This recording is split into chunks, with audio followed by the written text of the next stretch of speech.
So yesterday's problems weren't very algorithmic, they were just about implementation, and well, there were some problems which had interesting ideas in their solutions, but there wasn't anything like those Polish problems where there was a lot of math and a lot of algorithms.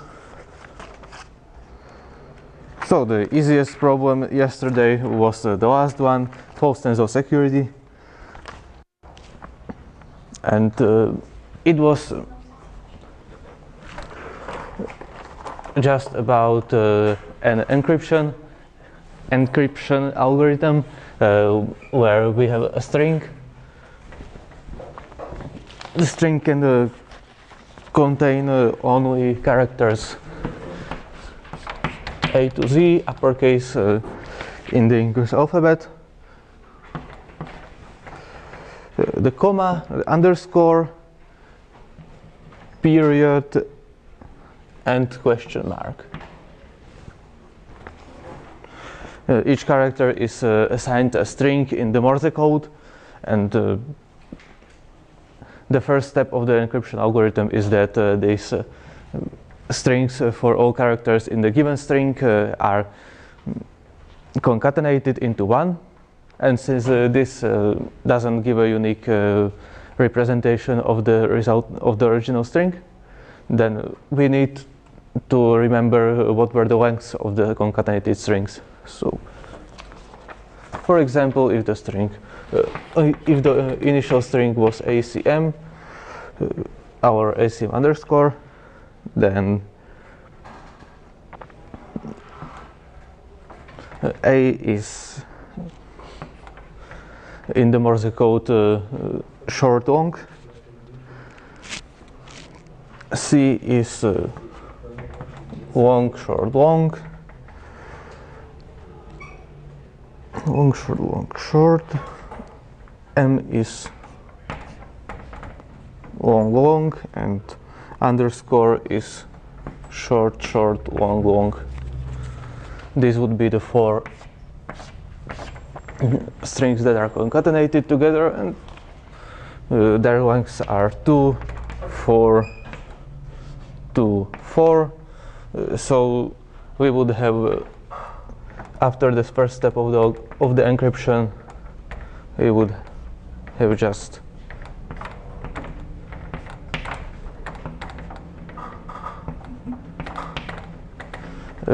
this string plus a string of lengths. Each length is only up to 4, so we can make a string out of these integers, and this is what we would have from this string after the first step. In the second step, this string is reversed, so we would have 4 to 4 2 instead, and this string is kept the same. And then we use this string of lengths, represent this string as split into words or whatever of these lengths. So 4 to 4 2 would mean we split it like this instead, and then we convert. We use this string again to convert this sequence of shorter strings into the original set of characters, alphabetic, and comma, underscore, dot, and question mark. So this would be p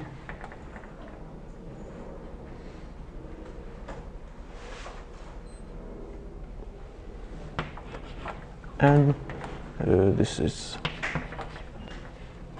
m and this is z, so from acm underscore we would get p and zm. It isn't even necessary to get the resulting string has the same number of characters as the original string. And anyway, we just want to we get this string on the input and we want to get the original string back. And since we have the first step encoding into this, and the third step is decoding from this, and the step between them is just reversing this string of numbers, then the exact same approach, the exact same algorithm is used for decoding the string. So we have a unique correspondence between the encoded string and decoded string. All we need to do is just do the same thing again. So it's basically just implement the algorithm described, since it's its own inverse.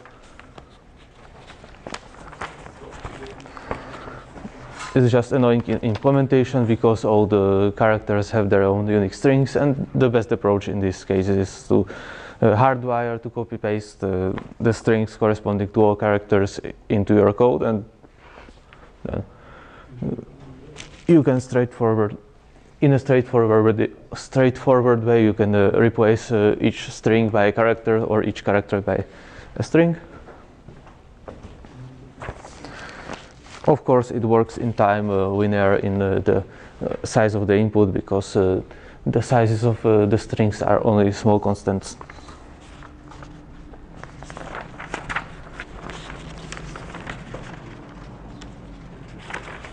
This was just simple implementation. Then let's talk about the first problem from that. Well, okay, it was the fifth problem, but it was the first problem in that original contest from which I took the second part. Then I just added some harder problems from the next year's contest. Fractional motion was about finding the number of that this equation holds. We need to have, of course,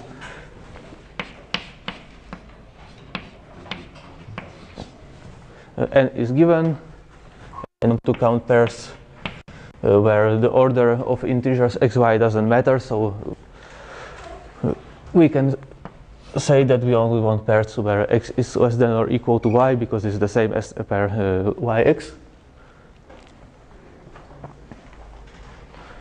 There is a simple linear time algorithm where if we notice that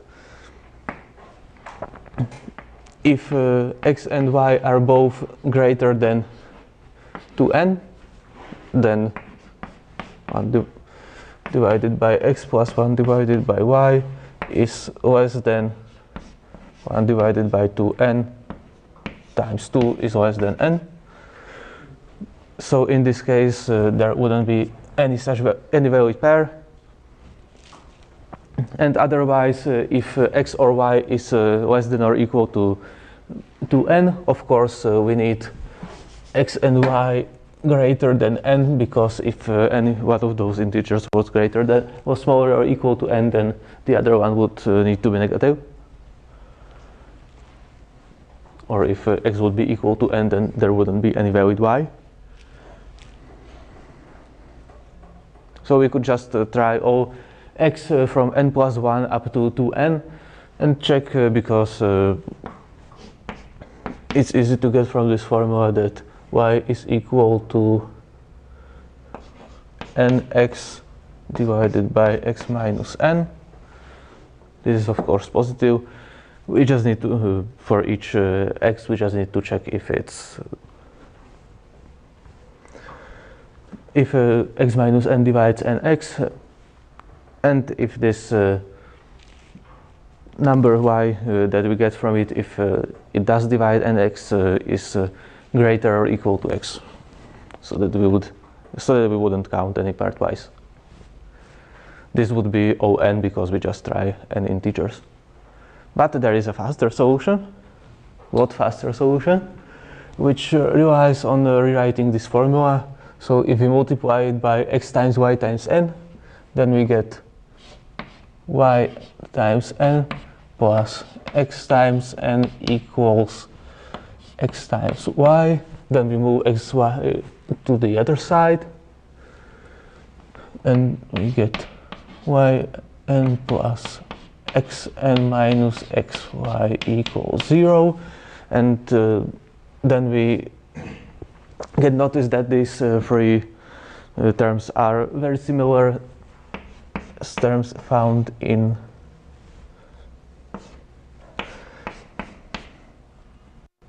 this expression, which is this would be xy minus ny minus nx plus n squared. In this case, the signs are inverted, so okay, let's multiply this equation by -1. It doesn't do anything to the other side, so this would be xy is here, minus ny is here, minus xn is here, and there is an extra n squared, so minus n squared equals 0. This is the same.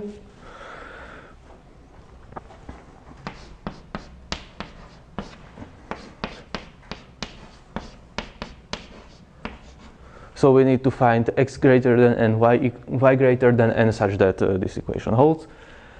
The advantage of this is that here we had y and x mixed, and here we don't have it mixed in any way. So basically any valid x gives us a valid value of this expression, any valid y gives us a valid value of this expression. We can just rewrite it to xy times x prime times y prime equals n squared. This is x prime, this is y prime. They both have to be greater or equal to 1. There is no other constraint except that this is less than or equal to this because of this condition. And of course this is just about counting the number of pairs of divisors of n squared, which is easy. Of course, the number of pairs of divisors is just the number of divisors, and if n has a prime factor product of prime I to the power of ei, then the number of divisors of n would be the product of ei plus 1 over all these primes, over all these prime powers. We want to count the number of divisors of n squared. Of course, this will be also straightforward in On because we will just loop over O x prime less than or equal to less than or equal to the square root of n. But we could also factorize it and find this product for n. But we can notice that we only need to factorize n, we only need to find the exponents, and since n squared is the product of pi to the power of 2ei, then the number of n squared is the product of 2ei plus 1. So if we can factorize n, we can find the answer, since this is the answer. And of course, it's easy to factorize n just by trying all primes pi less than or equal to the square root of n, and then if maybe we have some prime greater than the square root of n that's left. If we have such a prime, then it has an exponent equal to 1, so we don't need to do any more work. Finding finding all those exponents is O square root of n. So this would be an O square root of n algorithm, and even though this problem would be solvable for n up to 10 power 14 or something like that, in this problem we only had n up to 10 to the power of 4.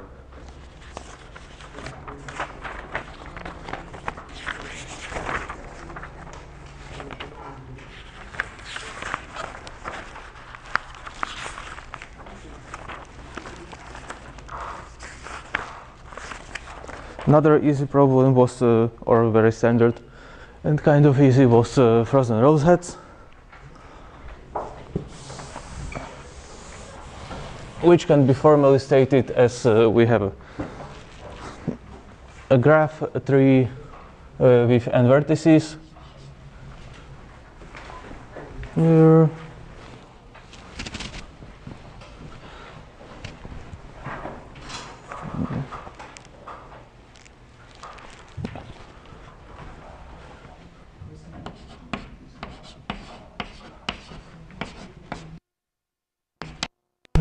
It's a tree, so it has n minus 1 edges.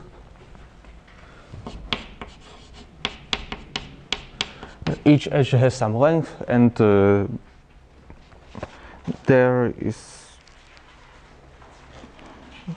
it should be rooted in node 1.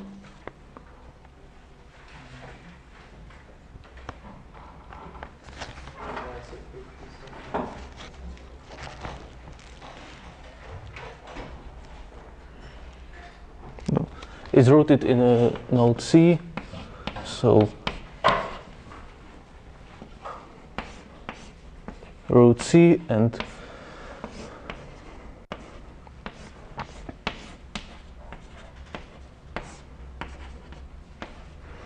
in each leaf there is a sprinkler, and we want to close some pipes or cut some edges in such a way that there is no path going through only non-cut edges from the root to any leaf. So for example, like this. Now there is no way to get to any leaf through edges that only through edges that weren't cut. And we want to do this in such a way that the sum of lengths of the cut edges is minimum possible. And this is a very standard exercise in tree DP, so dynamic programming on tree.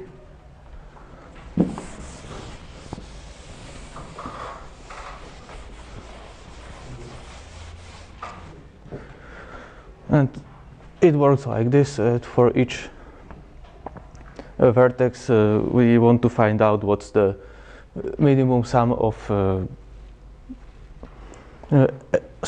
lengths of edges that have to be cut, so that we would have no way to reach any leaf of this subtree from the root of the subtree. So, for example, from this vertex, the number of the minimum sum of weights of edges that have to be cut in order to be unable to reach this leaf is just the length of this edge.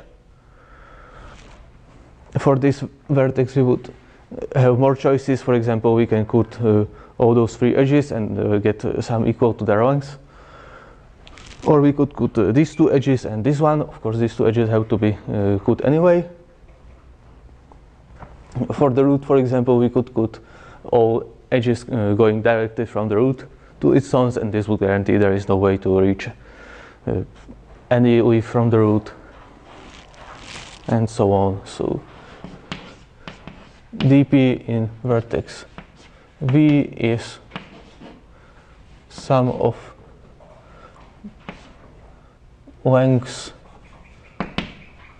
such that there is no way to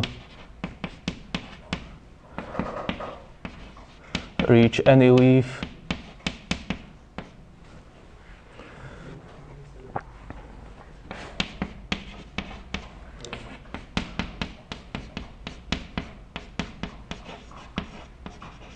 from V, of course, just by going down from V.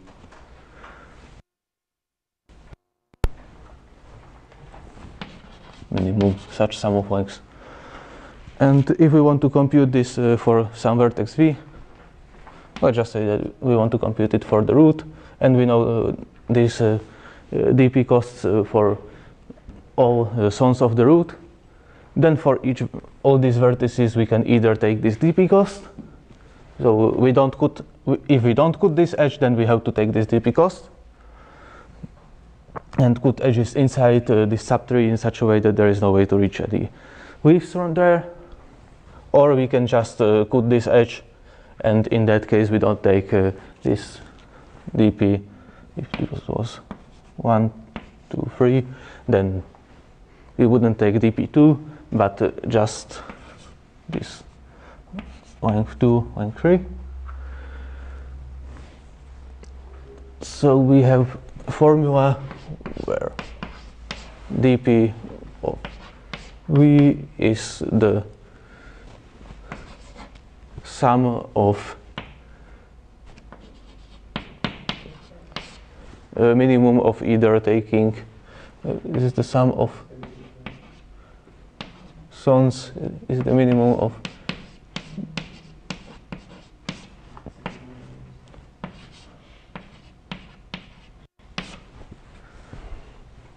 for each son of vertex V, we either cut the edge that goes directly to that son, or we don't cut that edge and take the dp value from that son.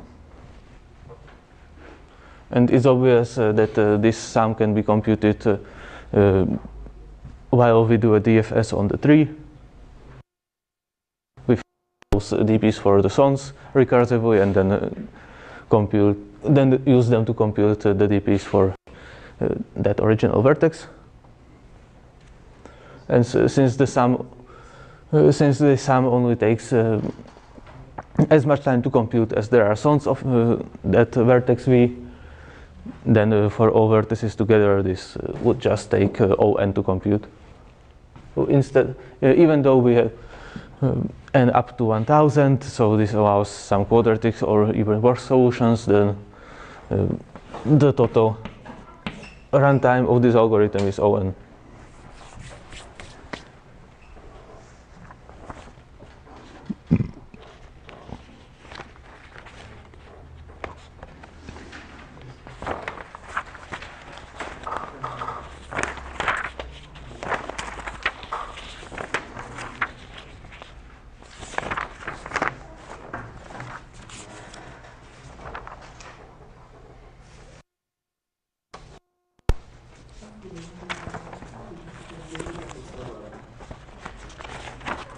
Then there is problem FM, folded map.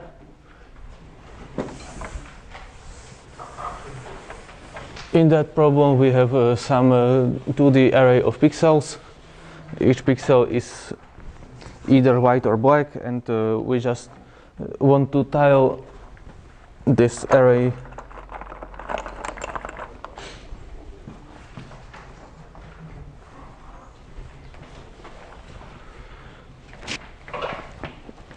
in some way.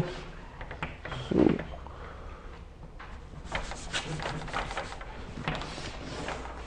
we have some big picture, and we want to tile this array with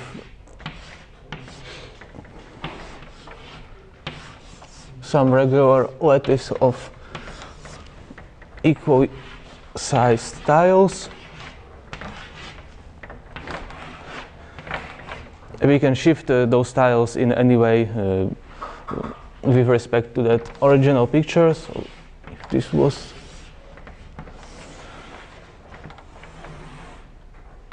this was the original,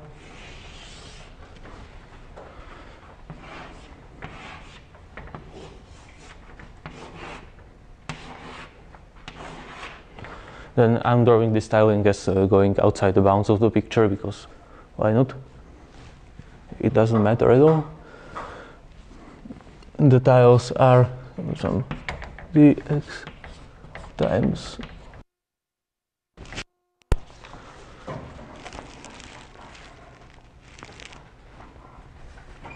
and this picture is Lx times Ly. And so, for example, a slow solution would be to just try all possible positions in all possible ways in which this grid of tiles can be shifted with respect to the original picture. There are in total dx times dy of them, just depending on the remainder of some corner of one tile, modulo dx in this direction and modulo dy in this direction. This would be this many possible cases to handle, and each case would be handled in time of Lx times Ly, where for each tile we would just check whether there is at least one black pixel in the part of the picture that's covered by the tile. And if there is at least one black pixel, then we have to use that tile, otherwise we don't have to use it. And the goal is to find out what's the minimum number of tiles we have to use. So we will just compute how many tiles have at least one black pixel and find out whether it's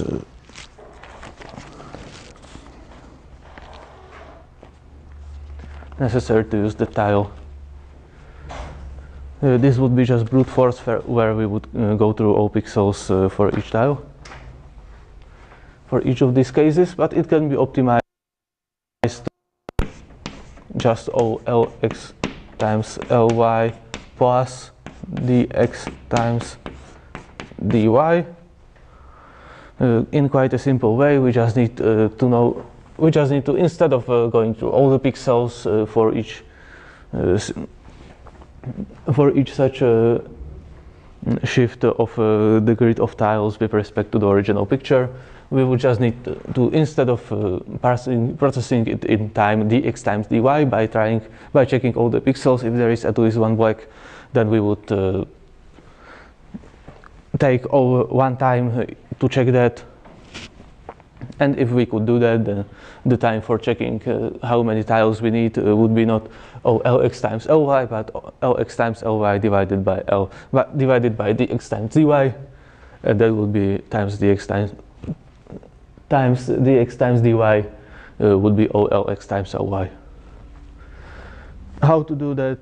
Well, it's quite a well-known approach where we find two-dimensional prefix sums of the number of pixels in each square.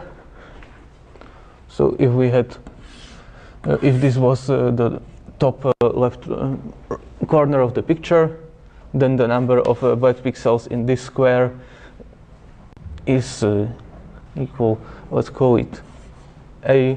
Then we would compute the number of black pixels in each sub-square of the picture that starts at the top left corner.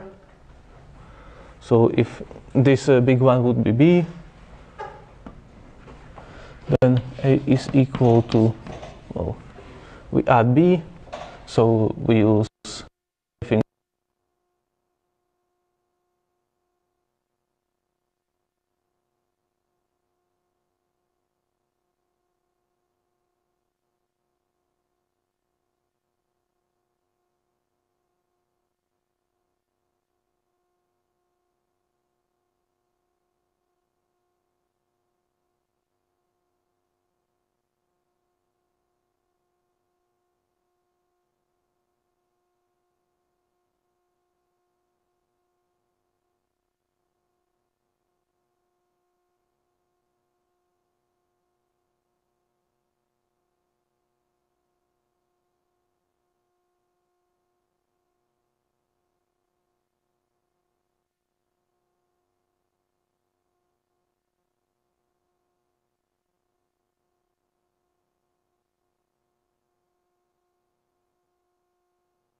it would be, for example, for discovering.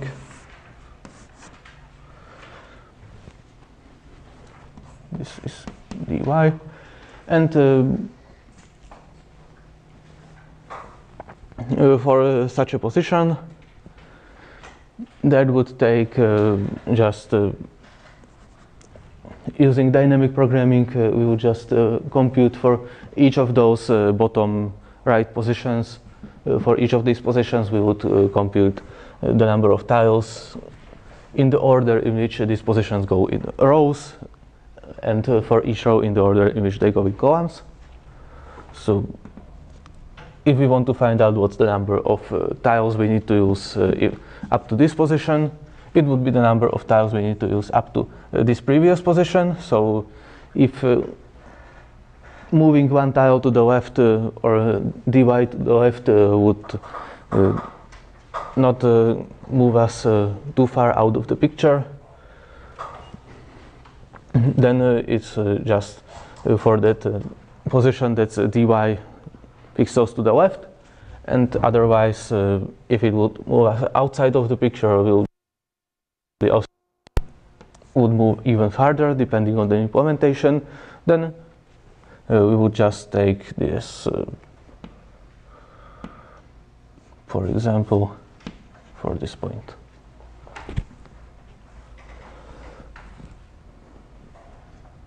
For this point, we will go to this. For this point, we will go to this. And to that dp value which we have pre-computed, we would add 1 or 0 depending on whether that last tile contains at least 1 byte pixel, and that can be computed using prefix sums like I described. This is a somewhat more complicated solution because it uses some better idea with prefix sums, and this is just brute force optimized through prefix sums, so it's better to use this algorithm. But this might be easier to notice if you don't realize that this can be optimized. Anyway, the total time complexity is linear in the size of the input plus dx times dy.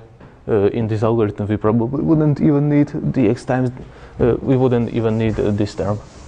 So it would be just size of the input.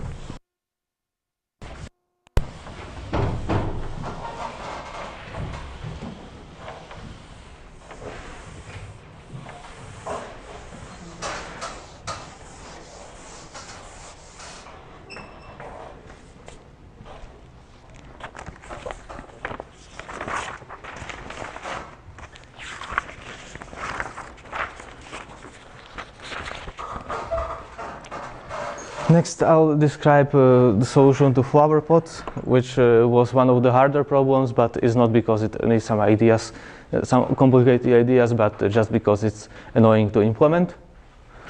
Flower pots was about being given 2 pentominos.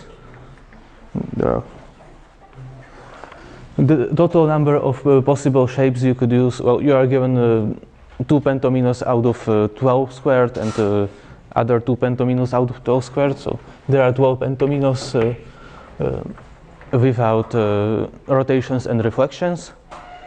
But the actual number of shapes you can use is, for a given pentomino, out of these 12, we have 4 possible rotations, and for each of these rotations we have 2 possible reflections, so it's 8 times a choices of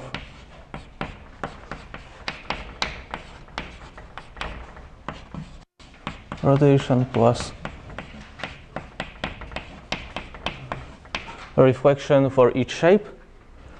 You are given 2 shapes, so that would be 64 to the power of 2 actually, but I'll get to why it's not necessary to just try all possibilities for both shapes and try to merge them together. So there are 8 times a choices of rotations and reflections for 1 pair of these pentominos. You want to get that pair of pentominos together in some way such that they touch but don't intersect. Of course, there is no point if they don't touch, because then it would be a disconnected shape. You could just move them together. move them closer together, and if there is a way to match it to the other pair of pentominos, then this other pair would also have to be a disconnected shape originally, and you would also move them closer together. So yeah, the point of the problem is that you are given these two pentominos, another two pentominos, and want to find out if there is a way to rotate and reflect them suitably, and then connect them together in such a way that you get the same shapes in total. For example, the example given in the statement is that we take pentomino P, pentomino U, suitably rotated, then we take pentomino Z,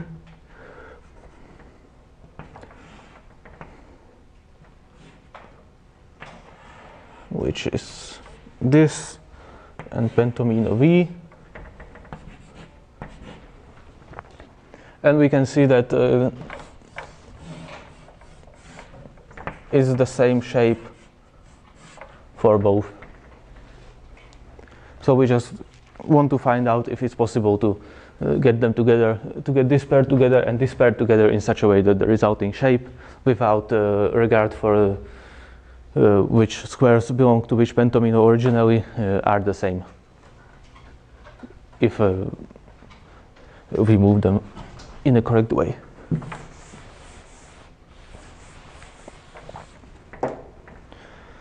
Fortunately, pentominos are sufficiently small, so we can just try.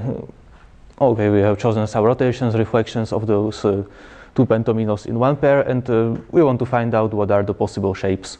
Just generate all possible pixel maps of all shapes, since the length of one pentomino is up to 5 in each direction. So in total we would have at most some 10 times 10 pixels in which we could place those pentominos. For example, we'll just take something very general like this. We don't even have to move one of those pentominos, since we are interested in only in the overall shapes. There are sufficiently few of them, since since these pentominos are can be moved in just one sufficiently small square. Then we can try always to move this second pentomino with respect to the first pentomino. There are something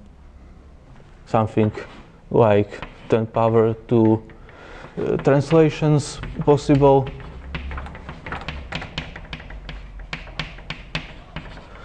Actually, the number of interesting shapes will be much less than that, because some of them will be disconnected or intersecting or something like that. But we can try all those 8 times 8 times, let's say 10 to the power of 2 for moving the second pentomino in this direction, and for each of those possibilities we just check if the resulting shape is connected, if it's not intersecting, and if that's all fine, then we find the smallest bounding box to it, decide that the point of that bounding box is 0, 0. Then we know that this is some nm, and we have a n times n pixel map for which we just remember whether each pixel is inside the pentomino or not, and that gives us a shape. We can do the same thing for the other pair of pentominos, and the question is how to match them now. Of course, just like in the first problem I described, it's best to hardwire those 12 pentominos into your computer, into your code, and then there are two possibilities. Either you can hardwire all 8 times 8 ways to reflect and rotate them, which is a pain in the ass, and it's not a good idea to do that, or you can just take all of them and write a program which will generate write some function that will take them all those 12 pentominos and generate for each of them those 64 choices. generate for each of them those 8 choices of rotations and reflections. So instead of 8 times 12, you would have just 12 hardwired ones and then some code. This is probably better. It was overall it was a very implementation heavy problem. So how to match those shapes? Since there will be sufficiently few shapes in the end, you are given the one pair of pentominoes and the other pair of pentominoes, which reduces the number of shapes compared to the total number.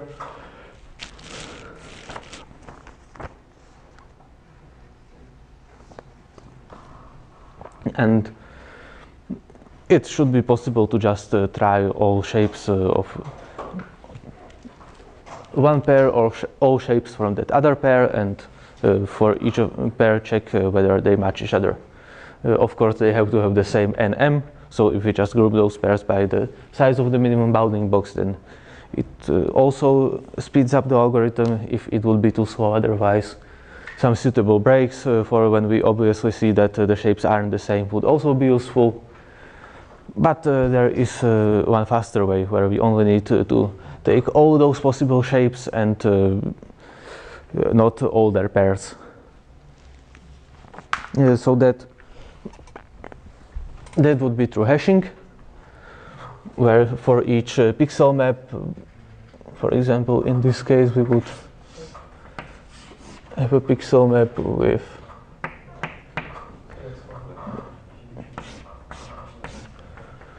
four times 4.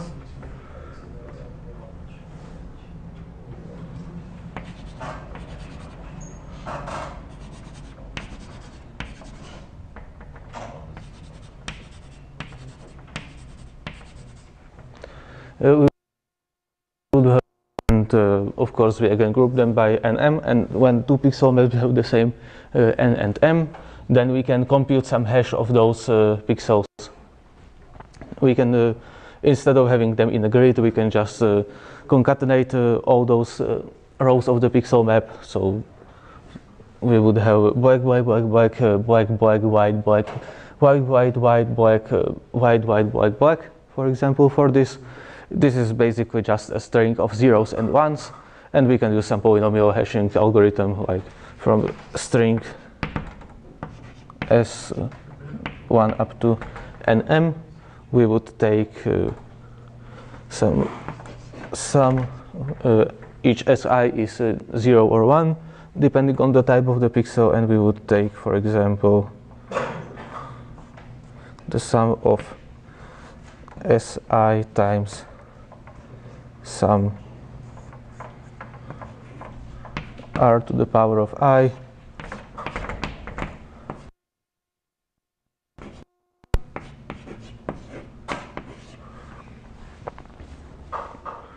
R is some suitably chosen number. For example, we could choose some large prime,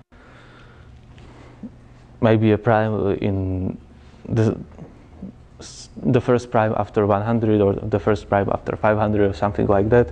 We could try with different primes and see what happens. And we would just compute this sum for each shape, for each pixel map, concatenate it into this sequence.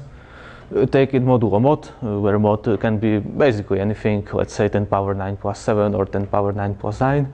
We can even do it modulo multiple modulos, and then we just check if there are 2 pairs. We group the pairs by this hash, and then if there would be no collisions, we would just check if there are 2 pairs of shapes that have the same hash.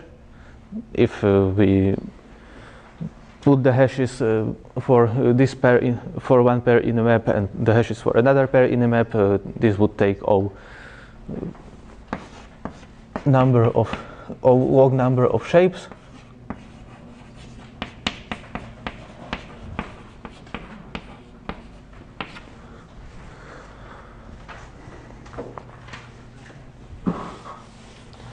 But there is a decently good chance that there would be some collisions, so it's best to check 2 for a given hash in that map.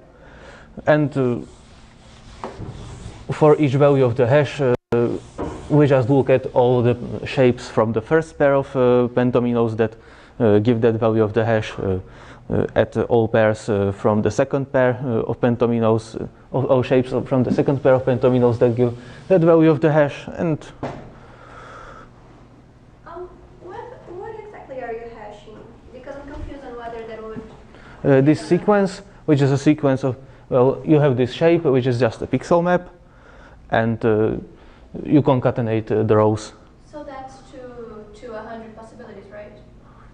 Yeah. You just fit it into long Yes. things, and you don't have to hash, so there are like lots of things you don't need to do. Oh. Because there's no collision. Well, yeah, you can do that too. That would be probably simpler. In general, if there would be some more complicated thing, then it's good to use some polynomial hash like that. But yeah, since this is just a sequence of zeros and ones, it would be better to just keep two longs and of course group it by NM, because when we concatenate it, then we lose information about the shape. And if, as I say, if it would be something more complicated, if we couldn't just put it into longs, then it would be best to try all pairs of shapes for each hash value, and try to check if they actually match.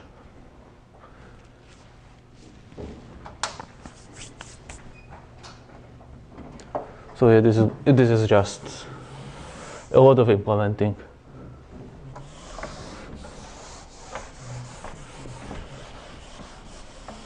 It should be possible to solve this even without hashing, just by matching those shapes.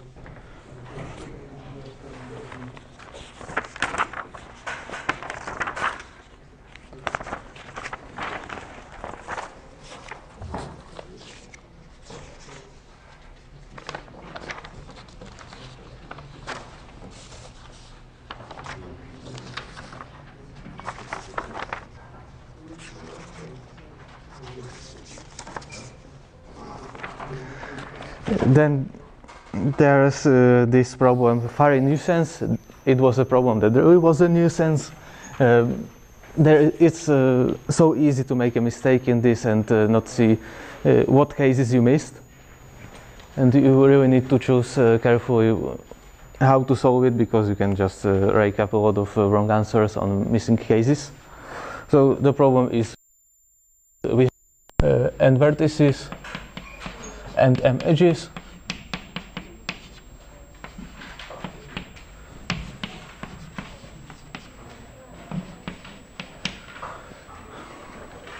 And we want to find out if there is a subgraph which is connected and has exactly 4 leaves.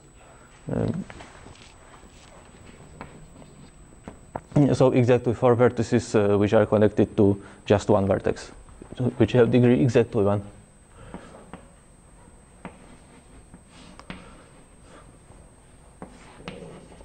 For example, for a graph like this, the subgraph would be just removing this edge. We could also remove some vertices,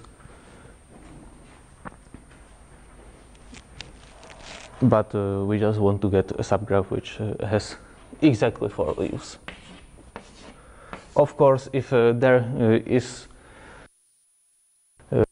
with degree at least 4, so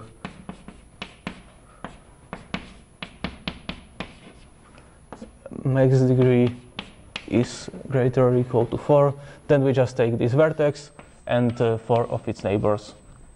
The neighbors are distinct. We can just discard everything else, and we will just want to find out if there is such a subgraph, not even find it, so that it would be answer yes. Then if the max degree is up to 2, then the graph looks like a union of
Testando.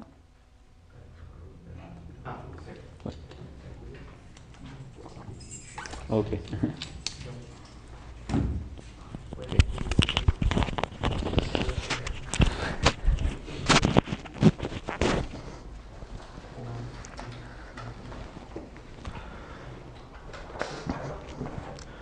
And then it would seem that if we have at least two vertices in some connected component with max degree equal to 3, then the answer is yes, but there are some possibilities like two vertices with degree equal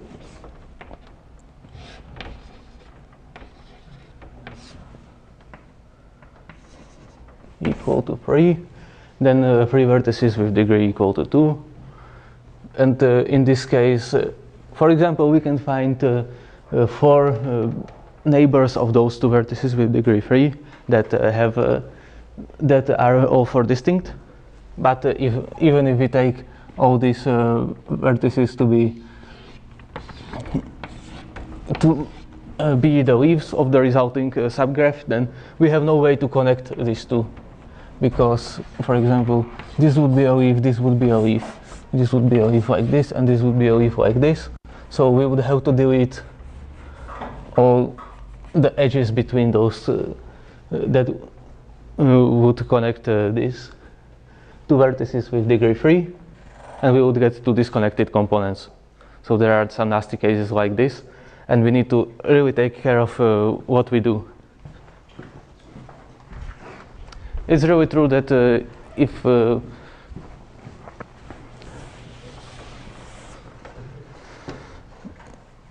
we want to make a subgraph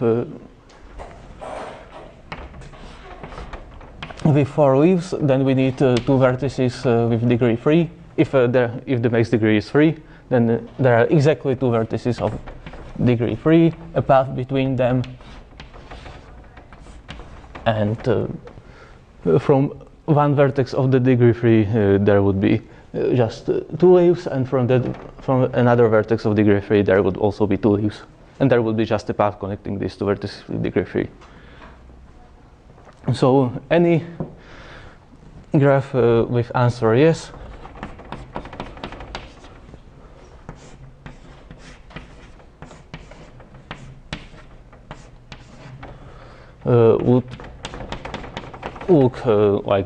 would look like this. How do we detect whether such a graph exists?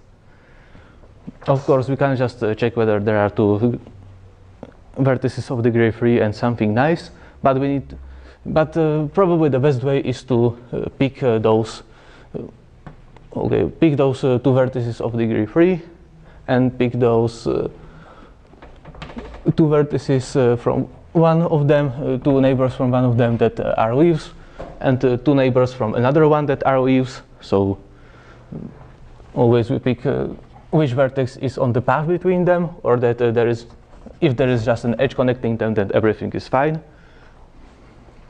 We just need to make sure that all those 4 vertices that we chose as leaves are distinct, because there are still some tricky cases like this, where these 2 vertices have degrees 3, but there are only 2 leaves because there is one common neighbor for both of them. So, for example, this would be a no case. So here we just choose which vertices are on the path, or which vertices are the leaves. If we choose that these 2 vertices are the leaves, then we can just discard these 2 vertices and all edges from them, discard these 2 vertices and all edges from them, and check if there is afterwards still a path between these 2. If there is, the answer is yes. We can try all pairs of vertices with degree 3. There are just n of them actually something like OM divided by 3 of them, so that's even less.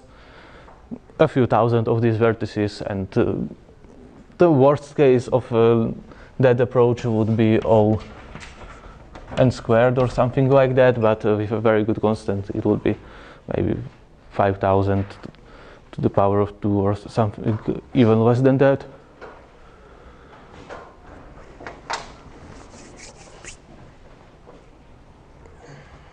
We would still need to find if there is a path, but for each vertex with degree 3 we could try all possibilities of how to choose the 2 leaves from that, and then check if there is a way to reach some other vertex with degree 3 and then branch to some to the remaining 2 of its neighbors, which would be the other 2 leaves.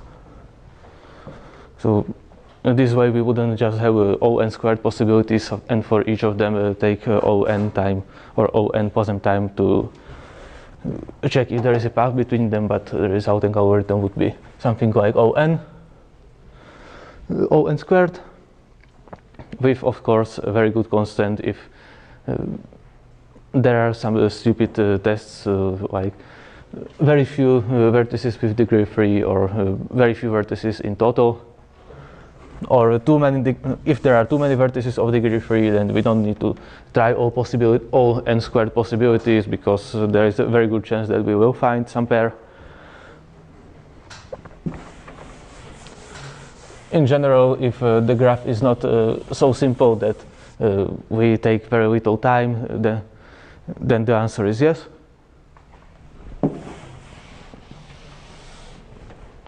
And we find it quickly and don't need to try all possibilities.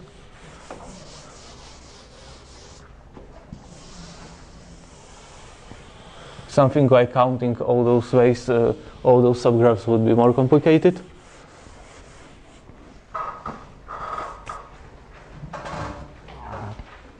We did it in linear time. We made the DFS when in the vertex which had degree 3 and found we have more than 4 leaves. That was sufficient.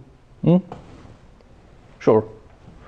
There are many ways to solve this, and if there are constraints like n up to 10,000, then it's very likely that some quadratic solution that would be sufficiently simple to figure out would still work.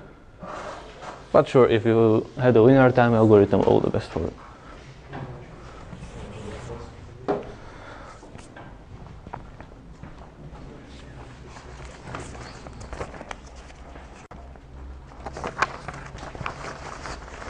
There are 2 problems from this second part left.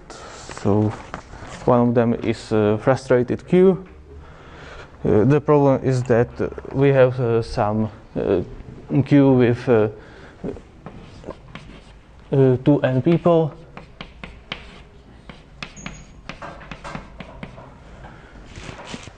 Exactly n of them have a 5 crown coin, and exactly n of them have a 10 crown coin, and they are going to the toilet and have to go in such an order that whenever someone pays with a 10 crown coin, then the guy who watches the toilet can't pay him back with a 5 crown coin, because it only costs 5.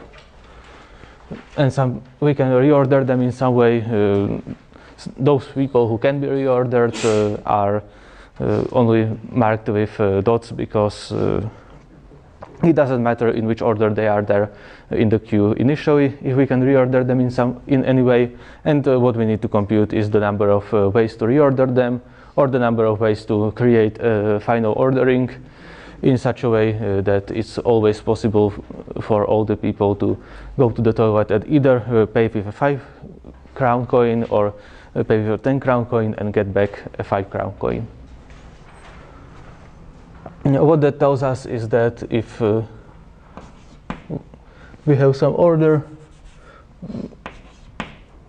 5, for example, 5, 10, 10 would be impossible, because crown coin, this guy pays your 10 and gets back a 5, and then this one wants to pay with a 10, but there is no more 5 to get back, and so on. So at any point in the queue, we need to have at least as many people paying. So in any prefix of the queue, we need to have at least as many people paying with 5 crown coin as there are people paying with a 10 crown coin. This is something that's you may know already, that there is the rule for a valid bracket sequence. If a sequence with 2n with length 2n, there are n brackets of there are n closing brackets and n opening brackets, and the sequence is valid, so it's always possible to match opening brackets to closing brackets in a valid way if there are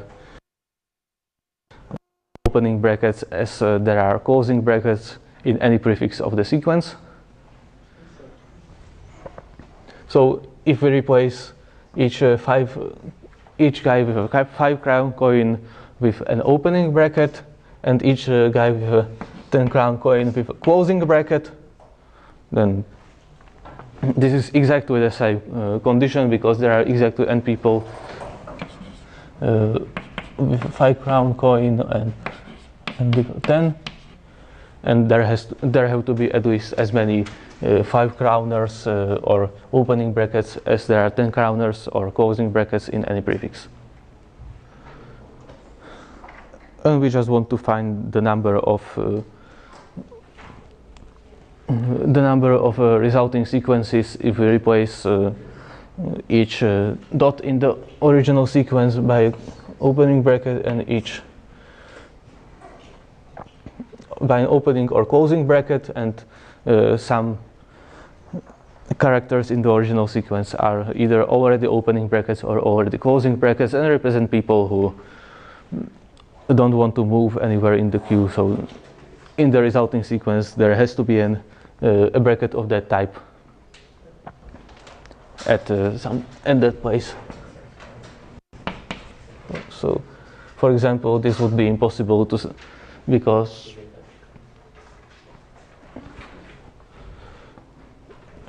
no, this isn't a valid sequence anyway.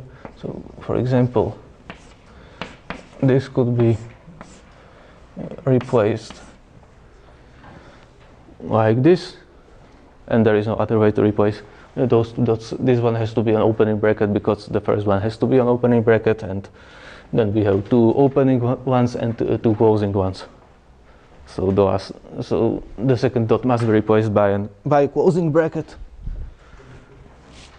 The way to solve this problem is dynamic programming, where for each prefix of the sequence we remember how many ways there are to get. So we have, let's say, A1 up to AN, where each AI is opening or closing or +1 and -1. The sum of AI for each I from 1 to j has to be greater or equal to 0. And sum of AI from 1 to n is equal to 0. And the DP, the dynamic programming we want to use, has states I and sum of A from 1 to I. So we have, if we have assigned the first I characters in a valid way, then we have this sum, this number of opening brackets minus number of closing brackets, and this forms a state. So there are all n squared states of the dynamic programming algorithm, and for each such state we can choose the next bracket. Either it's already given, so we have only one choice or is not given, so we try both choices, and for each choice we know that I increases by 1, and this sum either increases by 1 or decreases by 1. If it decreases by 1 from 0 to a negative number, then it's impossible. We don't use this. We don't have any such state, so we don't use that. Otherwise, we just add. This is the what we compute for that is the number of ways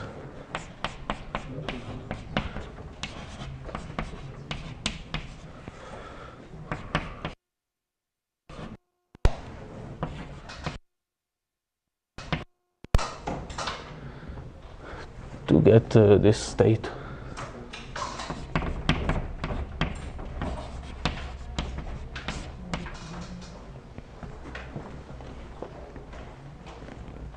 So the number of ways to get a state with I plus 1, and either this sum plus 1 increases by the number of ways to get this state, or the number of ways to get the state with I, and this sum minus 1 increases by the number of ways to get this state with I and this sum.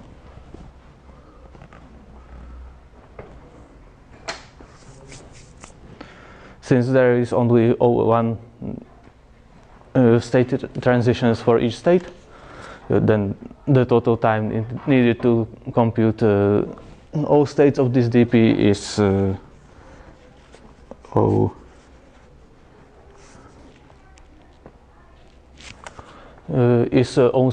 n squared also, and of course these numbers of ways can be very large, but what we are told is to get just the last 6 digits in the decimal representation. So of course that's the remainder modulo 10 power 6. So we are computing that modulo 10 power 6.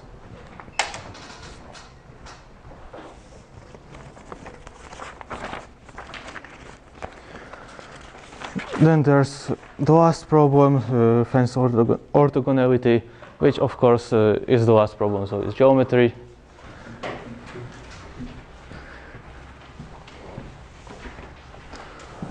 It's still a reasonably simple geometry, but still the implementation can be killer.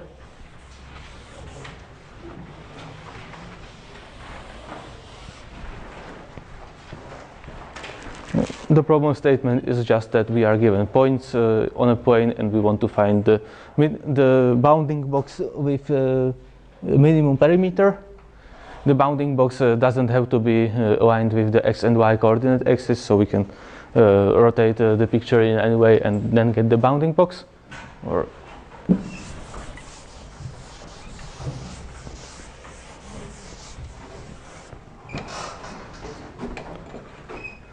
we have some 0.1, 0.2, 0.3, 0.4, 0.5, and for example the minimum bounding box could be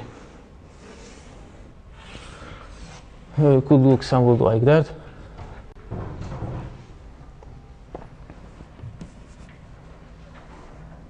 It's not a coincidence that this bounding box I drew here has 2 sides that go through sides of the convex hull of this set of points. Of course, we want to get the convex hull first and then just get the bounding box of the resulting convex polygon. So that would be OM again for the convex hull, and actually the bounding box of a convex polygon can be found in linear time. What happens is that we take a polygon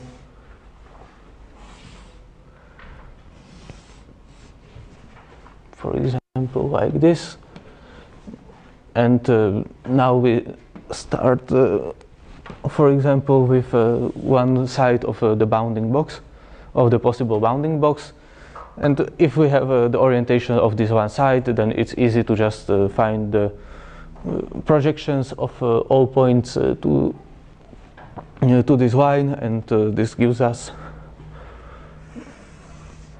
the minimum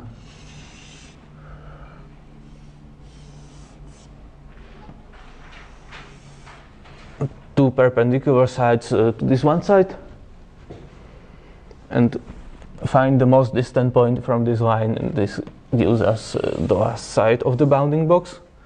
And then what we do is that we take this line and gradually rotate it.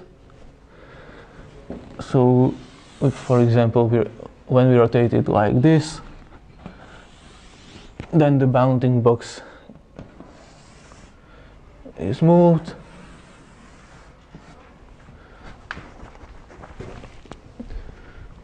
These sides also rotate in the same direction. This side also rotates and this side also rotates. So for example, this side would rotate to get this. From this we would get this. And it can be proven that whenever we have a situation like this where each side only touches some vertex but doesn't coincide with any side of the polygon, then it's always possible to just move it in one way or in another way, and then it should be one of those ways should give us a smaller perimeter, or even smaller area, it doesn't matter, of the resulting bounding box. So the optimal bounding box should pass through some side. This means we don't need to check all possible, we don't need to just rotate it continuously, rotate one side of the bounding box continuously, and always check if between a rotation where it coincided, for example, with this side, and when it coincided with this side, if there is some kind of bounding box with smaller perimeter. But there are just n possible choices. Each choice is that one side of the bounding box coincides with one side of the polygon. So if we rotate that side of the bounding box, then we always have to watch how these other sides rotate, which vertices they touch, so that we would know what are their maximum, what are their optimal distances, what are the optimal positions.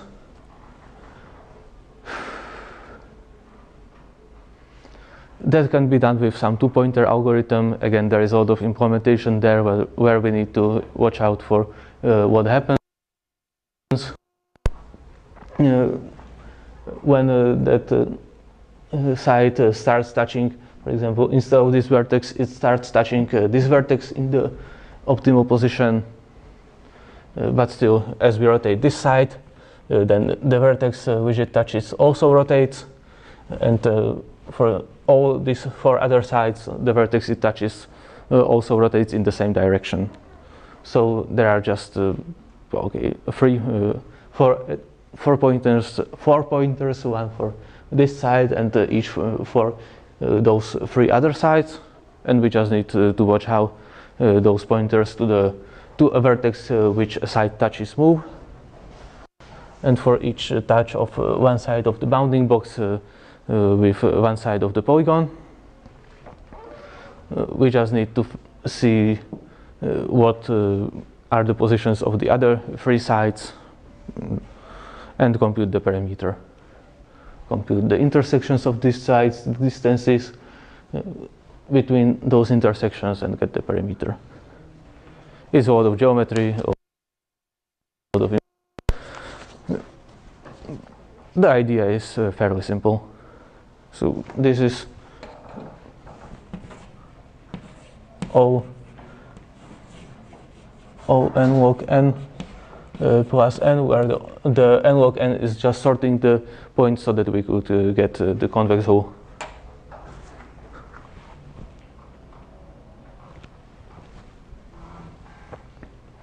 It would maybe be possible to not even use this idea with 4 pointers, but we could partition the angles instead of considering all possible continuous angles. We could just try some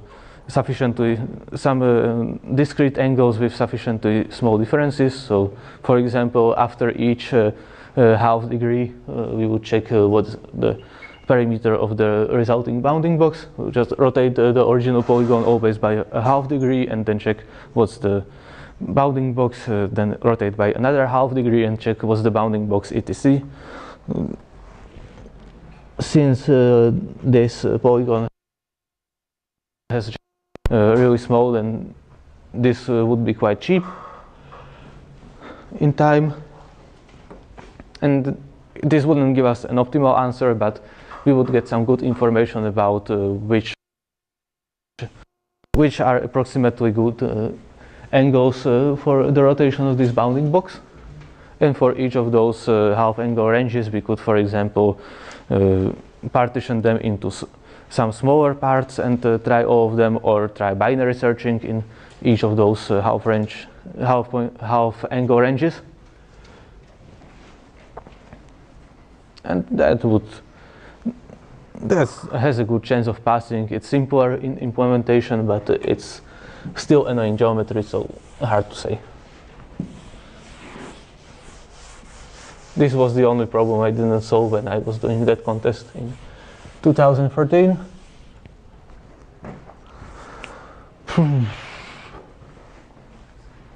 So this was the 2013 City Open.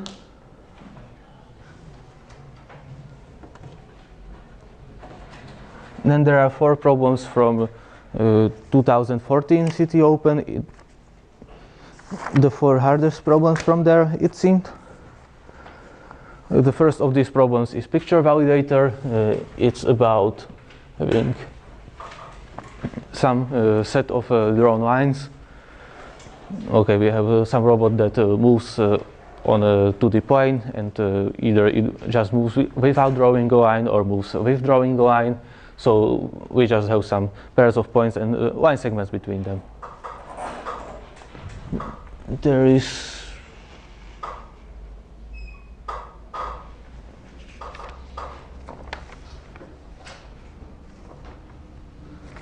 There are 2 such pictures, so the 2 sets of line segments can way that can be discontinuous, or there can be 2 line segments that touch each other or intersect each other, or even having 1 line segment and another line segment that's inside it. But we don't care about how it was drawn, we only care about how it looks. So having just 1 line segment, 1 long line segment is the same as having 1 long and 1 short inside it. These 2 are equivalent to just 1 longer line segment, and so on. So the first thing we need to do here, of course, is merge all those line segments that intersect each other, that are collinear and intersect each other, into just simple line segments. For example, this would be merged into this. We can do that by, of course, sorting the line segments. We can just generate them all as the robot moves, then sort them by the angle which they have in some radial coordinates, the angle with respect to this xy coordinates.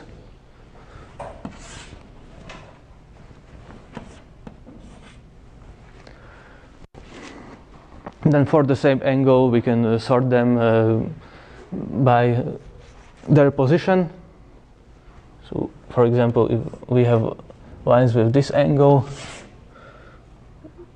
let's say that this is the same, even though I didn't draw it very well, then we would take some vector that's perpendicular to all these lines, and for each to all these segments, and for each line segment we would find where the line that corresponds to it would cross that vector or that line. And for each such intersection, we would group all those lines with the same intersection together, because only the same intersection with a perpendicular line, that's the only case when they could form a case like this, where they are collinear and intersect each other. So this was basically a check for collinearity, grouping all those lines by collinearity, all those line segments by collinearity, and then for each group we have a one-dimensional case where we just sort them by their suitable coordinate, and then do some greedy algorithm where we remember what lines are open, what line segments are open, and either we see that all line segments ended at some point. So that would be, for example, if we had two like this, then we move on, we sort them by the endpoint. So here we start, this is the first one when sorted by endpoint. So we say that this is open. Then we see that there's this one is also open. Then we see that this one ends, but this one doesn't end. So we know that in total we have so far had we have seen line segment like this. It continues here, and at this point we see that also this open segment ends. So these two would be closed, and nothing would be open. So there would be just one line segment that starts here, ends here, and using this approach, we would just see that we would just see which line segments appear in the resulting picture as visible line segments.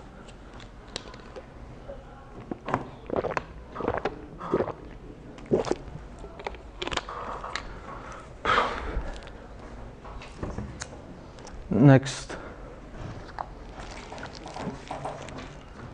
we have these two sets of line segments, and we need to do something with them. We need to check whether they are the same. Notice that this is a very simple, very similar problem to the Pentomino's problem. We again need to check whether two things are the same, but they aren't pixel maps. They are something more complicated, just sets of line segments. So for example, we want to check whether two things like this are equivalent. Obviously they aren't, but it's hard to be quite a complicated shape. For example, there can be something disconnected, so some graph methods don't work.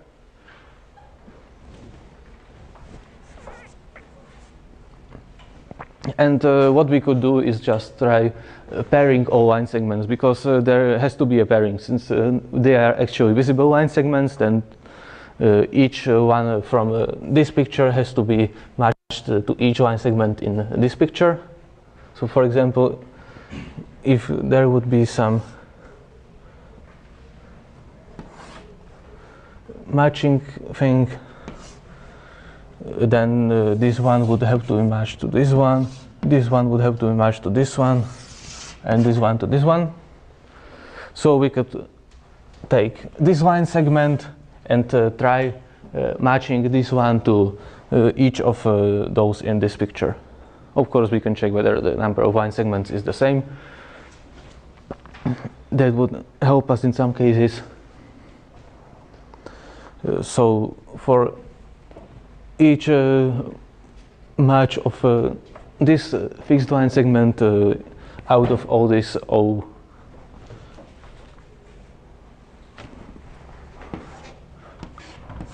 and line segments in the other picture,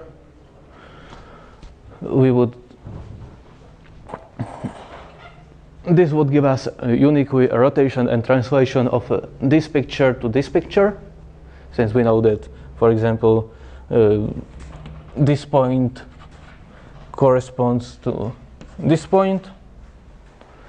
So and this point corresponds to this point.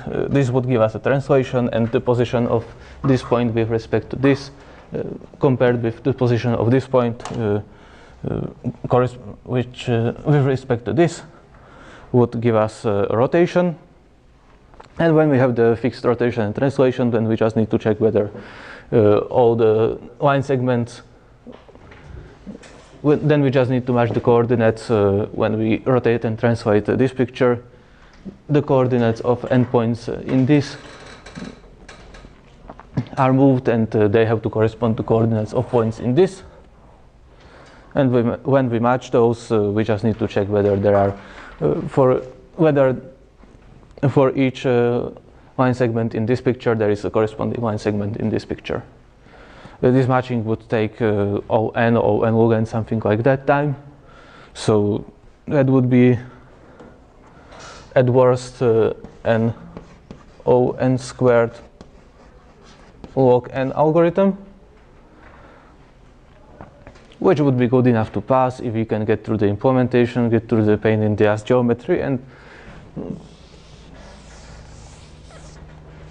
it's doable. But there is a better way to do that. We don't need to try all possible translations and rotations or all possible matchings of one line segment to another, because first of all we can compute the center of mass or the geometric centroid of all points in this picture, and that gives us uniquely a translation, because if those pictures match, then the centroid of one of them has to match the centroid of the other when they are rotated and translated. Of course, rotations around the centroid don't move the centroid, so this would just give us a translation and independent of the rotation afterwards.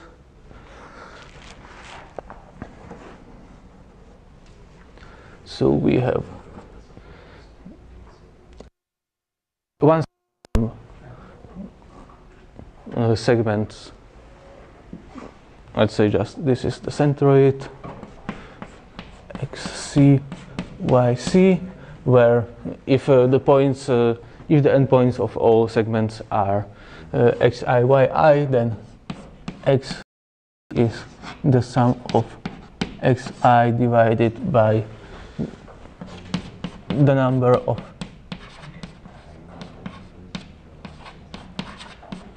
endpoints, which is 2 times the number of line segments. We don't want to worry about some endpoints that coincide, because it doesn't matter.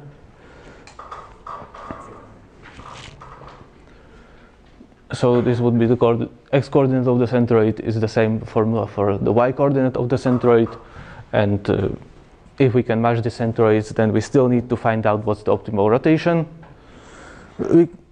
We can do that by finding. Actually, rotations are considered different. The problem. Pictures Really? with scale or rotation are considered different. The last line of Last paragraph. Oh. Scales are considered different, but then realize it was the same for rotations. So yeah, if rotations are considered different, then the problem is much simpler.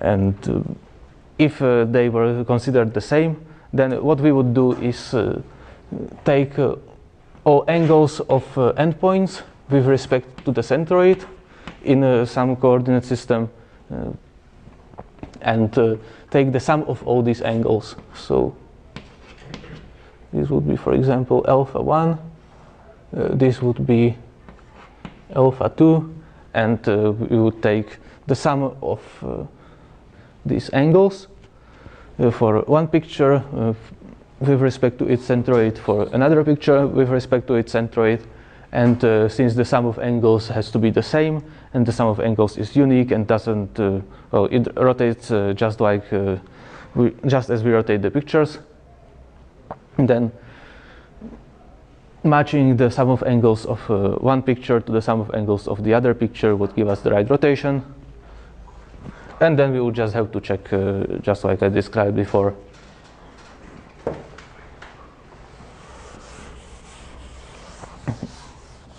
whether there are matching points, and then whether there are matching line segments between those points. So that would be O n or O n log n, depending probably on the implementation.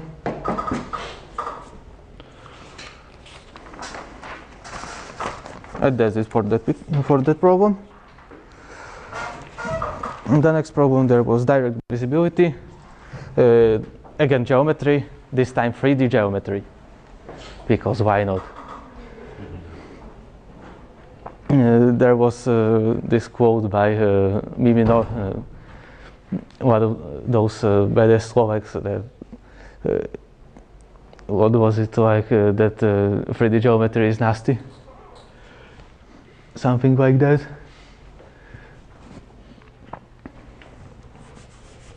And the problem is that we have some plane of cubes. There is one cube from which there is a 3D world of cubes which are on a plane. They are basically stacks on a plane. And at the top of one stack there is one guy who needs to move from the top of this stack to the top of another stack using some way where it has to be true that whenever this guy is at the top of some stack, then, for example,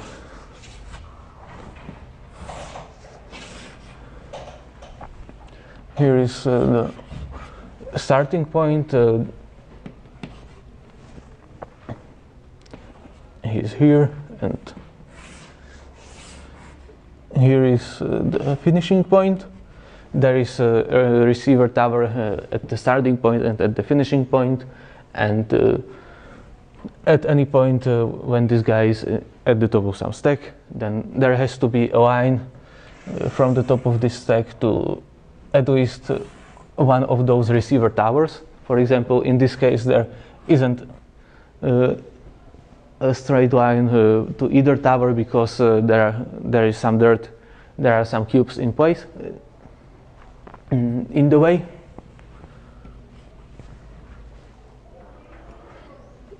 So what we need to do first is check for each top of each stack whether it's possible for this guy to be there. Just some 3D geometry where for each such position we need to check if there is some cube such that the ray from here to here intersects that cube. Of course, we don't need to check all the stacks, but only those which seem to intersect this path in 2D. And then for each of them, we don't need to check all those cubes on that stack, but only those which seem to intersect this ray. When we have chosen a stack in this 2D view from the top, then we are left with basically a case like this, which is two-dimensional, and we need to check if there is a cube like this that intersects that ray. And when we have found that out, there is nothing to say about it. It's just 3D geometry split to two-dimensional geometries, and it's again just implementation. When we have found that, there is still a rule that this guy can't move from the top of some stack to the top of a stack which is higher than the one cube up or lower than 3 cubes down.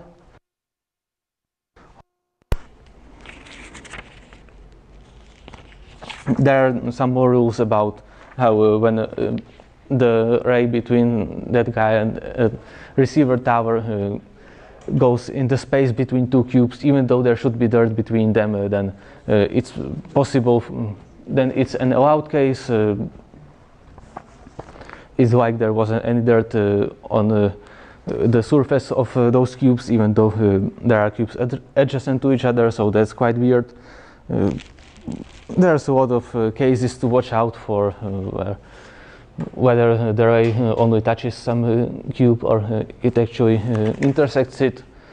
With doubles it's a big problem, so it might be useful to use integers for that.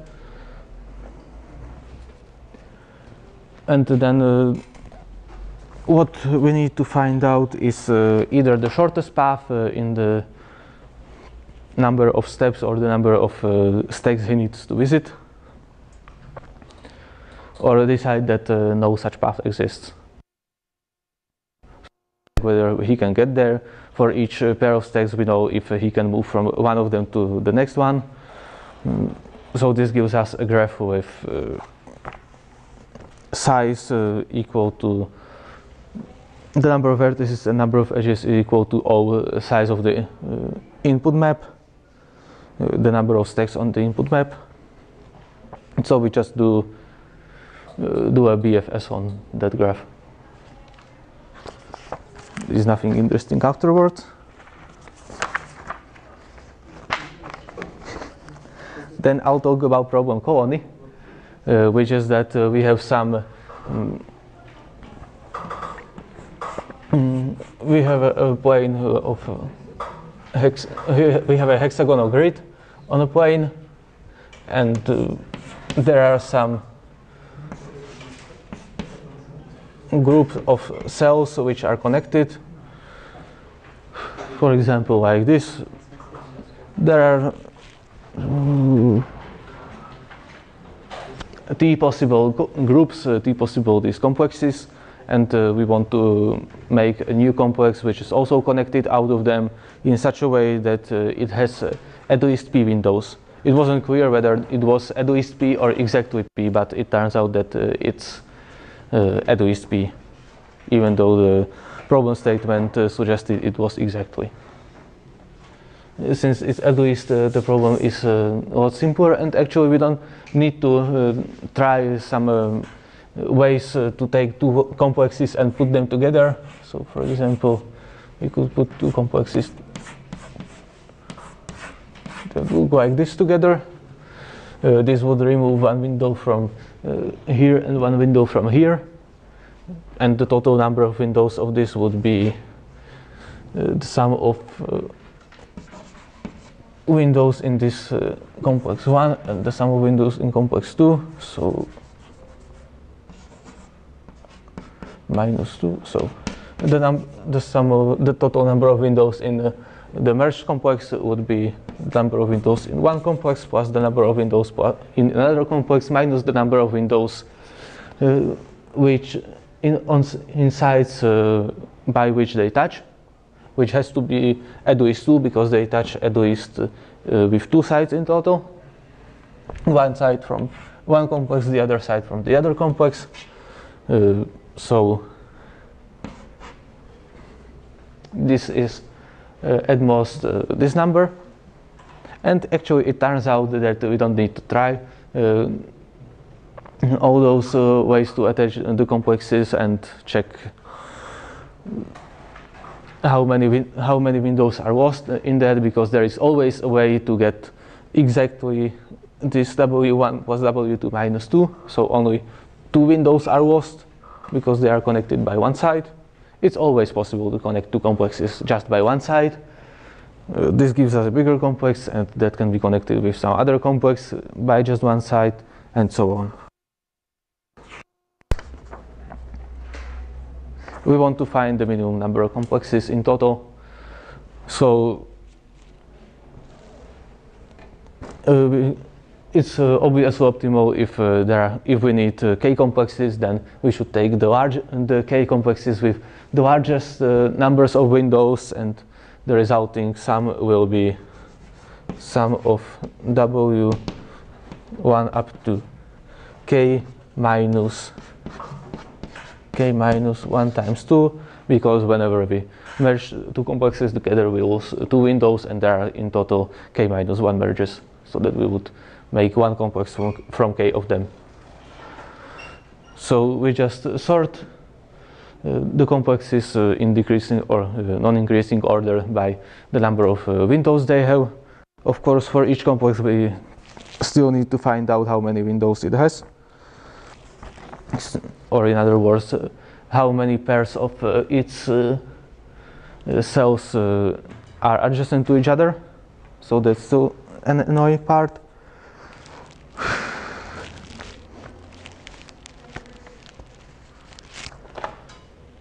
And then we just increase k from n if there are n complexes, and whenever we see that this sum is greater or equal to p, then we stop and the answer is k.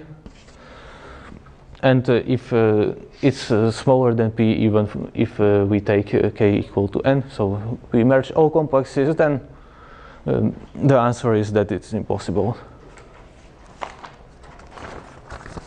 And this would run in time equal to the size of the input if we would have some simple way to check some simple meaning or one way to check which pairs of those hexagonal cells in each complex are adjacent.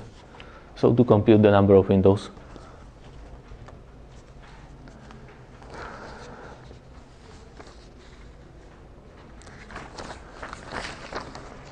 And finally, the last problem, which is probably the most interesting. There is a funny story about that problem, that something very, very similar or using the same idea appeared in a Slovak selection round, which was about a week before that round, that CTU 2014. So for me, it was basically, well, I know this. I had that problem solved very fast because I just solved it a week ago, and actually I knew how to solve it even before. And in the end, I even set a problem which used that trick which is needed in this problem.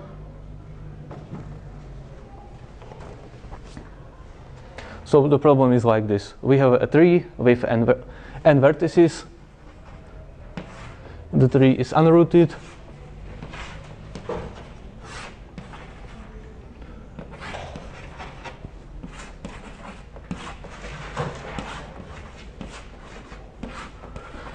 For example, like this, n can be up to 10 power 5, it doesn't matter.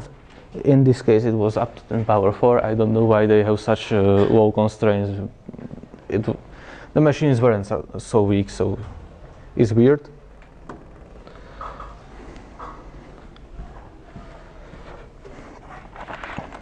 Anyway, in this tree, we want to make a circular route through the tree, where, for example, we start in this vertex.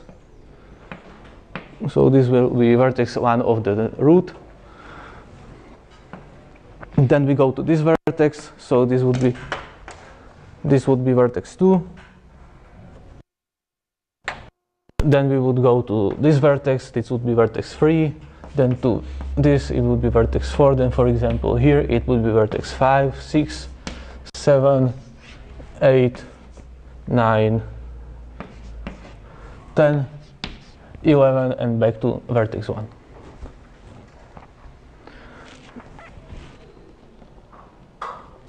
The edges of this tree are with length just 1. It's also possible to solve the problem if their lengths are general integers, not just ones.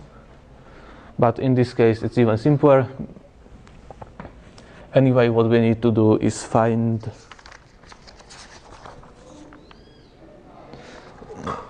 a route for which the distance, sum of distances which we need to traverse. So from here to here, from here to here, to here, to here, then to here, then to here, here, here, here, here, and also back here. So the sum of those distances is the maximum possible. There's the question of how to do this. And the solution uses the notion of centroid. The centroid is a vertex such that if we remove this vertex, then the tree is split into subtrees such that each of those connected subtrees has size at most n half. For example, this would be the centroid. Vertex 1, which I chose here, would be the centroid. If we remove it, then instead of a tree with 11 vertices, we would have 4 subtrees with 3, 4, 2, and 1 vertex. Each of them less than or equal to n². Of course, there is either just one centroid, and if we remove that centroid, then all those trees will have all those subtrees will have sizes strictly smaller than n², like we see here. And there is also a possibility where there are 2 centroids, for example, like this. Or we can take something more complicated, like this. There are 2 centroids, and if we remove either of them, then there will be one subtree with size n½ left, exactly n². And of course, if we remove just the edge between them, then it would give us 2 subtrees with both with sizes n². If there are 2 centroids, it doesn't matter which one we pick. And the point of why we use this centroid is that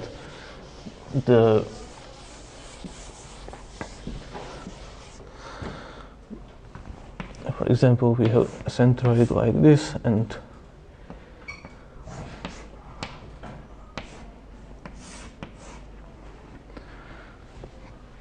then we have some of its subtrees. We can choose one centroid and root the problem here, root the tree here, and how to solve the problem.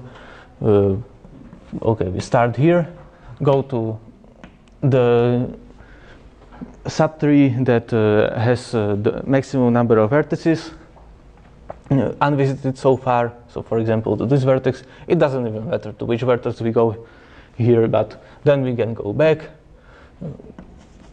from this and go to a different subtree, and out of these we also choose the one with the maximum number of unvisited vertices. So for example, to here.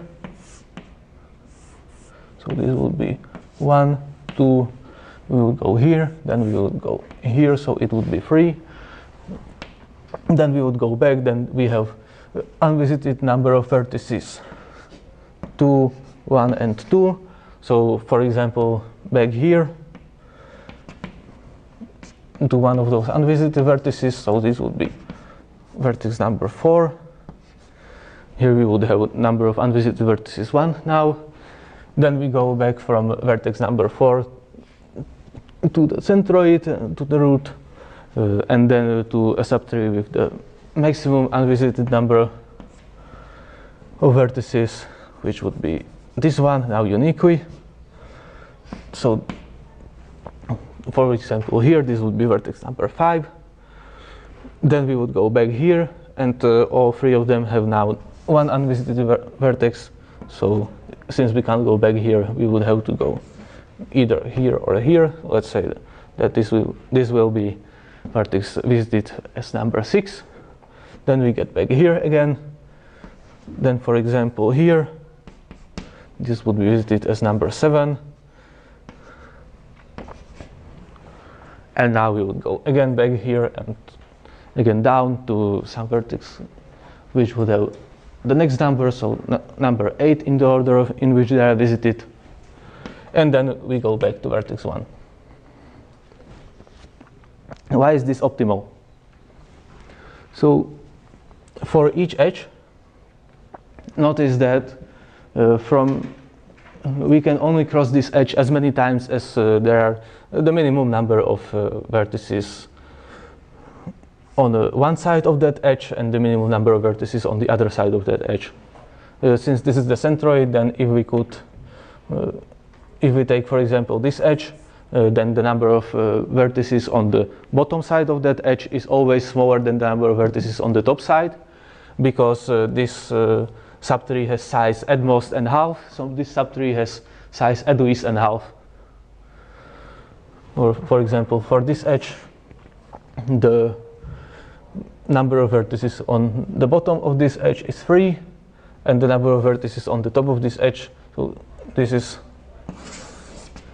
has size at most n½ and this has size the n minus x, because if this has x vertices, then this has to have n minus x vertices, and this is at least n½, so it's at least x. So this subtree at the bottom always has the smaller number of vertices in it, so the number of times we can cross this edge is only at most the number of vertices on the bottom of this, because from each vertex it's 2 times that, because we always go down and up. We can only go once down through this edge to some vertex in here, and once up from some vertex in here back to the root, and then down, or just in general up through that edge. So the answer is at most the sum of these 2x. Recall that that each edge has just length 1, so the sum of lengths of the crossed edges is just the number of crossed edges, and each edge such an edge can be crossed only at most twice as many times as there are vertices under it.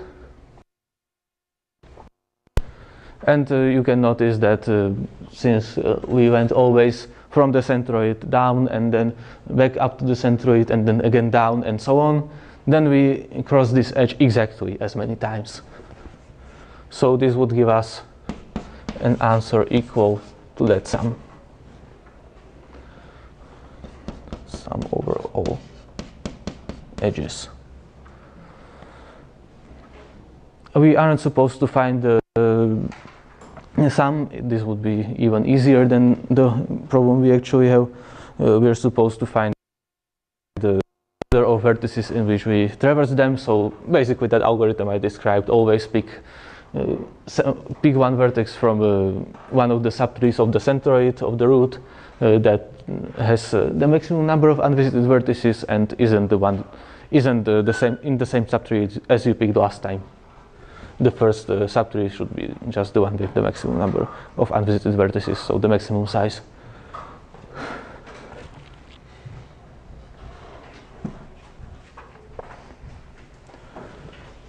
There's still the question of whether it really is possible to make such a sequence, because hypothetically it could happen that we want to go to some other subtree, but all subtrees already have all visited vertices.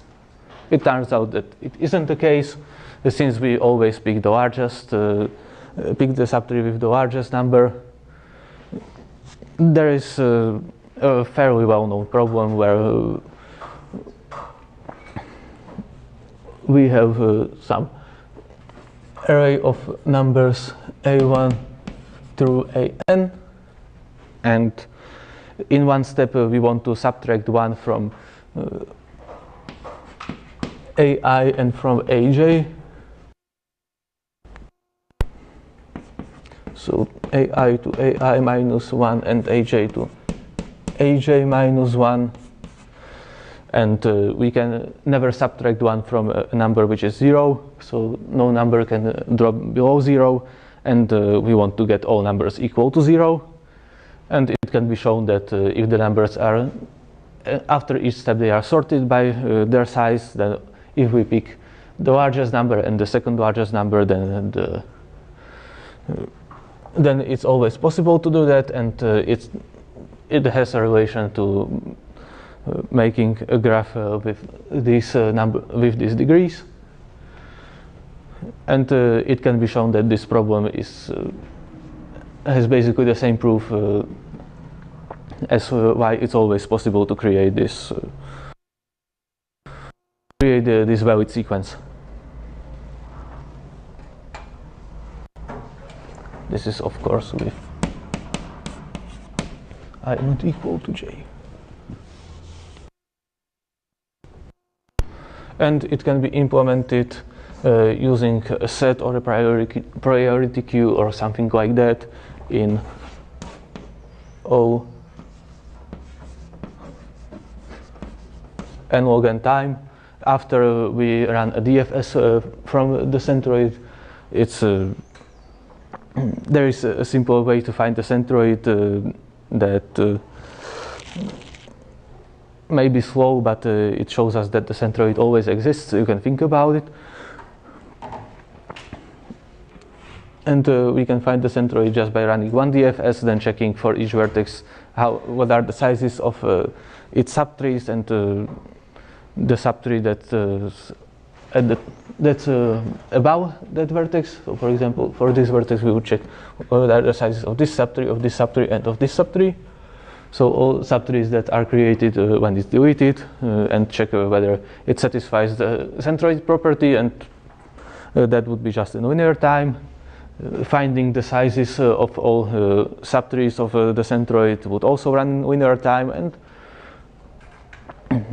we would just group all vertices to each subtree of a son of the centroid of the root. So that would be in linear time, but then we need to construct the sequence, and that would run in O n log n, because we need to keep something like this sequence sorted.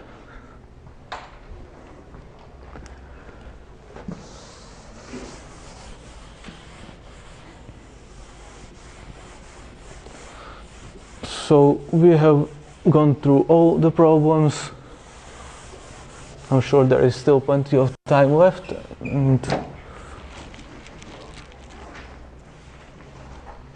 11:57. Okay, it was just 2 hours and something so far. There is one topic I wanted to talk about for today, since we have plenty of time, and it's caching. I don't know how well you know how caching works, that the computer has several levels of memory. The top level is RAM, or main memory, which is somewhat fast, but isn't super fast. If you need to make many accesses to it, it will be much slower than just computing things in the processor. So under it there are several different leveled caches. This is in the processor, for example.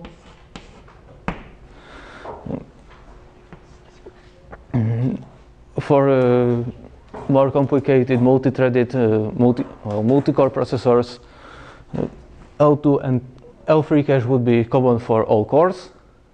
L2 and L1 would be for each core, so that would be times 4 or times 8 or so on. The size of RAM is in gigabytes. The size of L3 cache is in megabytes. L2 could be some 512 kilobytes, 1 megabyte, and so on. And L1 is usually 32 kilobytes or kilobytes. So as you can see, we got from gigabytes to tens of kilobytes, so it's quite a massive drop. But the advantage is that the L1 cache is much faster. There are some special ways in which hardware is made so that L1 cache would be much faster. There are special consideration made for having different processes in the processor, switching between those processes, how addresses in RAM are translated from 64-bit or such so-called virtual addresses to physical addresses, which are usually smaller and are actually addressing things in the RAM. And this is all done so that we would have protection of one process from another process trying to access its data. So there's a lot of complicated stuff that isn't related to competitive programming, but it's just good to know that cache is a complicated thing, and it's still made in such a way that accessing a number from a cache, from the L1 cache, is very, very fast compared to the RAM. Since the processor runs in processor cycles, for example, 1 gigabyte processor has 10 power 9 processor cycles per second, 1 gigahertz processor. Then RAM, excess of one number in the RAM, okay, actually doesn't give one number, but offers you many numbers because it's faster to just give you many, which you probably need anyway, is some hundreds of cycles, and accessing in the L1 cache is 1 or 2 cycles most of the time. It's possible, since the L1 cache is quite small for the L2 cache, for it to try searching for that number or for that memory position in the L2 cache, then in the L3, and if it's still not in the L3, then in the RAM. But the typical numbers for processes of how many RAM accesses they need is something like 1% of all memory accesses. So 1% times hundreds of cycles is something like 1-2 cycles on average anyway. And the L1 cache has some decent numbers. I don't know, misses from L1 cache are in percents, in tens of percents. Misses from L2 cache are even smaller. It's usually that L2 cache has some, maybe 5 to 10 cycles to access.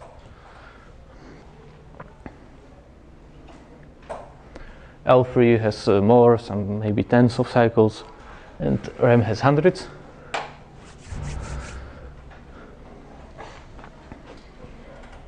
L2 and L1 cache are the most important for competitive programming, and there are some cases where in normal contest problems it's important to do things which use the cache effectively. For example, there is iterating through an array. You have an array that's contiguous in memory. It's just in RAM, it's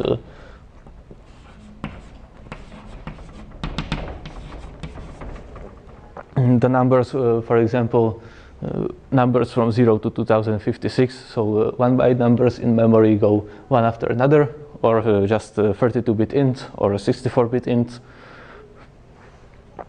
go after one another in memory. And then there is a possibility that you would want to iterate through this array in some more complicated way. Once I wrote some DFS that used several arrays of properties of vertices of subtrees on a tree, and it skipped over them in some strange order. Of course, when we do DFS, then we don't go through vertices in the order 1, 2, 3, and so on. We would have to reorder everything in order to have that. And what I did was just don't bother reordering and just do the same DFS. It won't have any weird effect. And it turned out that this DFS with a lot of computations, but on a tree with just some 10 power 5 or 2 times 10 power 5 vertices, it didn't take some hundreds of milliseconds, but several seconds. It got time limit exceeded completely. It was pretty bad, and I couldn't understand why it happened, because it didn't even seem like the cache was misused so badly, but it turned out that it was weird. Also, there's something I want to mention about L1 cache, that it groups memory locations in 64 byte 1024 64 byte blocks in a 64 kilobyte cache, and there are some possibilities that either there is only one line, the cache can be viewed as grid with 64 bytes in one line.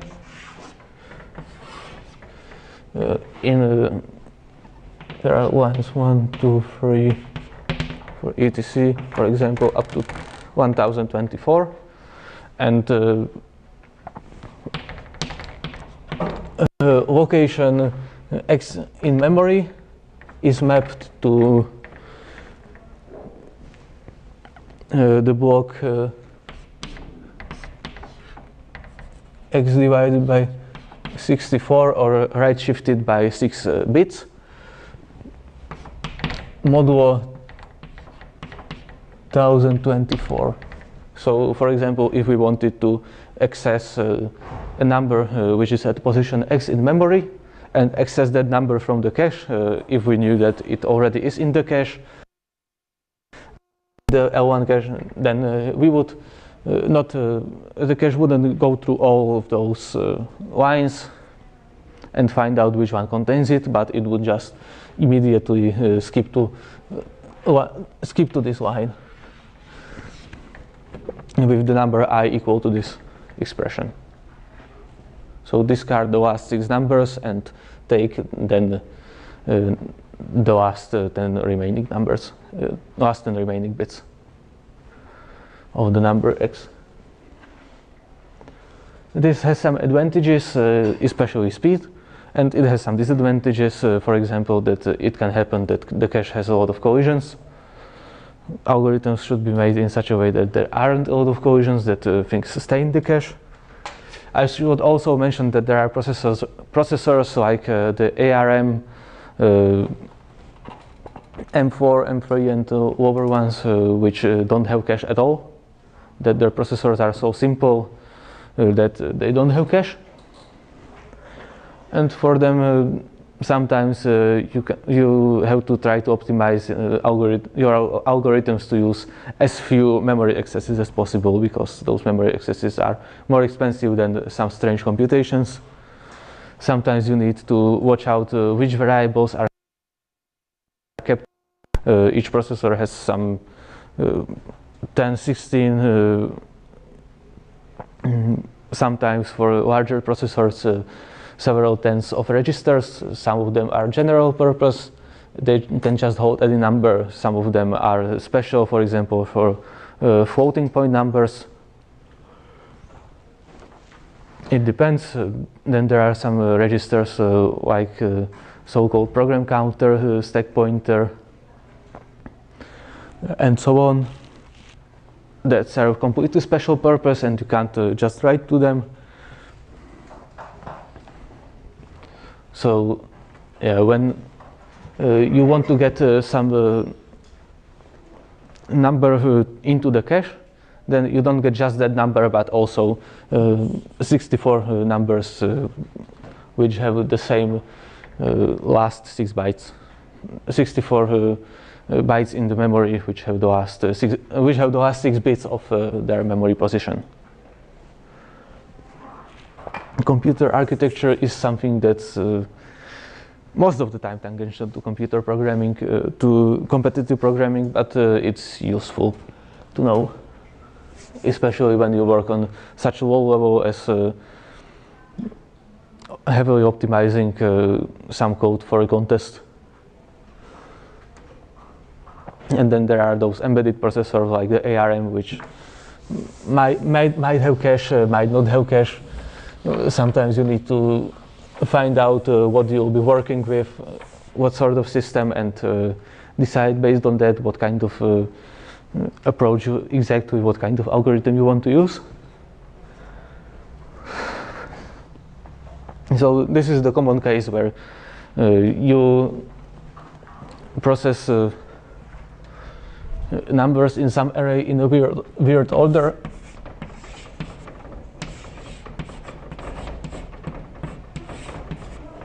Instead of just one by one in the order in which they appear in memory, because if you process them in the order in which they appeared in memory.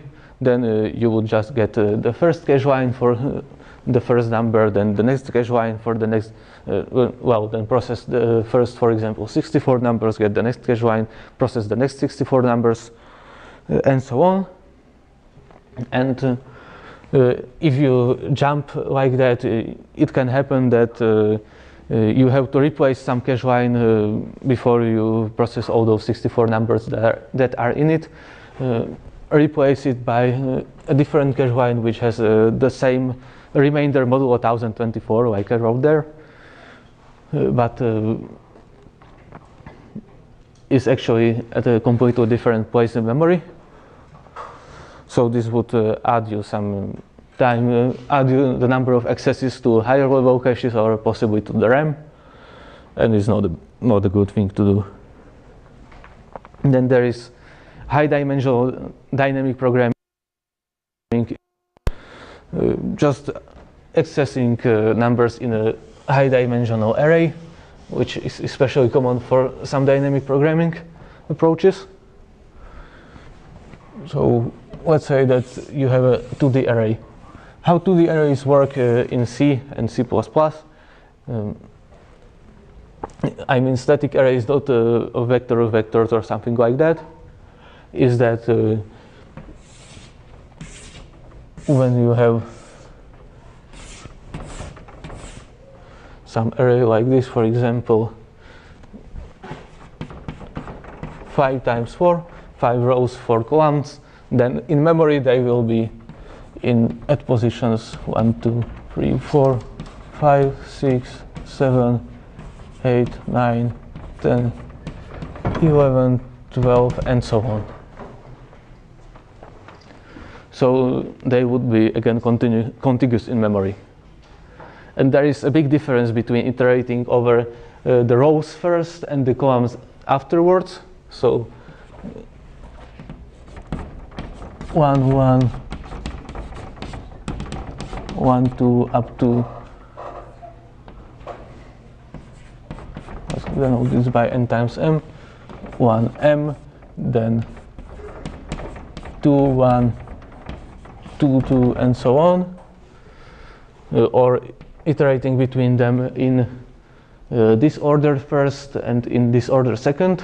So it would be 1, 1, 2, 1, 2, 2, and so on. 3, 1, and so on. Then N1,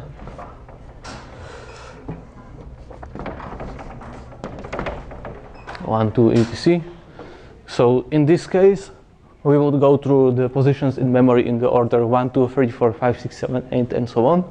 And in this case, we would go through these positions in the order 1, 5, 9, 13, etc., 2, 6, 10, and it's a weird order where, again, there can be a lot of collisions. It's not a good approach. This can actually make a big difference between getting time limit exceeded and getting accepted. I've had some cases where some very high dimensional DP, maybe 3 or 4 dimensional, when I changed the order in which I was handling the state, I had a speed up of maybe 3 times.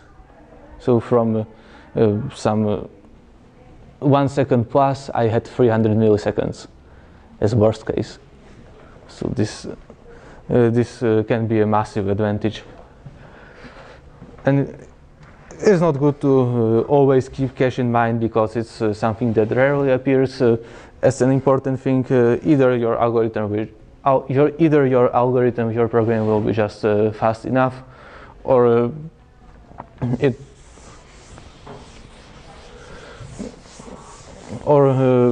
it just isn't important to watch out how you use the cache, because it quite often happens that you can just go through numbers in the order in which they are given on the input, or just sort them and go through them in the order in which they are sorted, and similar things. Or when you do a DFS, then there aren't so many collisions, but it really depends.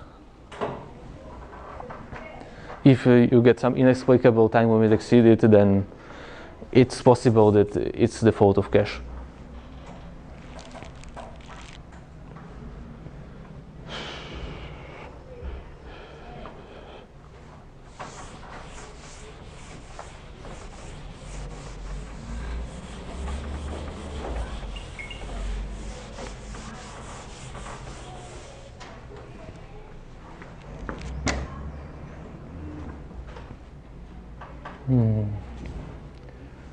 There was, I'm trying to remember what was the problem in which I had that 3 times improvement in time. It was a problem from a Slovak selection round, from the Slovak selection week this year for ILI. And yeah, it was something like we have some positions on the x-axis, so x1, x2, 3, and so on up to xn. Here there is position 0, for example, and at position 0 we start, and then we can move from position 0 somewhere at speed 1 unit of distance per second. There are piles of sizes ai at position xi, so a3 up to an, and when we reach a pile with size ai at time t, then we add ai minus the things from that pile to somewhere, and we want to find out what's the maximum sum of ai minus t, where t is the time when we reach pile a, when we reach pile I. It's not obvious in which order we should process these piles, so it's best to use some dynamic programming approach.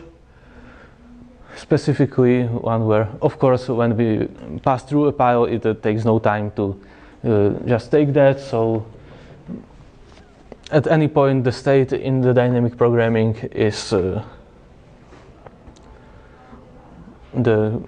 position of the rightmost pile which we reached, the position of the leftmost pile which we reached. We know that we took everything between them. Also, whether we are at the left endpoint or at the right endpoint, because there is no point considering states where we are in the middle, because right before that we had to get to either the right endpoint or the left endpoint and go back to the middle from there. So either we are here or we are here. That would be n so far n squared states. And then we also need to remember what was the time in which we took everything from here and got to one endpoint, which should also either be one property of each state of the dynamic programming if the times are sufficiently small, or there would need to be some different approach. I think it's possible to solve it in some better time, maybe all n to the power of 3, where we have this many states, and from each state we just have 2 possibilities, or just a constant number of possibilities of how to get to different states. I don't remember how exactly it was solved, but yeah, in approaches with states with 4 properties, the left endpoint, the right endpoint. Of course, for each state we remember the maximum sum we got so far. So left endpoint, right endpoint, which endpoint we are at currently and the time, or some suitable property like that, or something from which we can compute the time. Then there are a lot of ways in which we can order those states, a lot of ways in which we can process them, how they are placed in memory, and you can see that cache can be quite important there.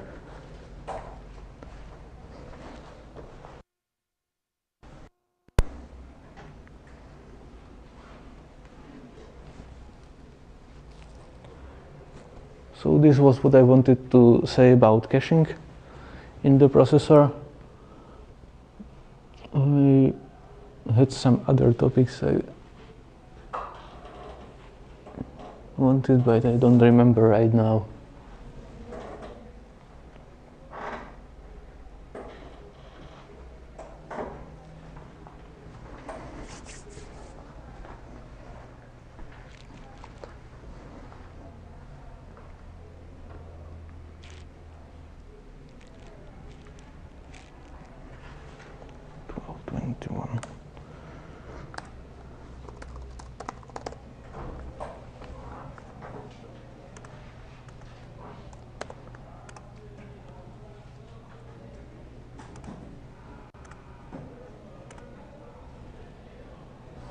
I can pick some other problem from CTU Open 2014 and talk about that, for example. Some of the easier.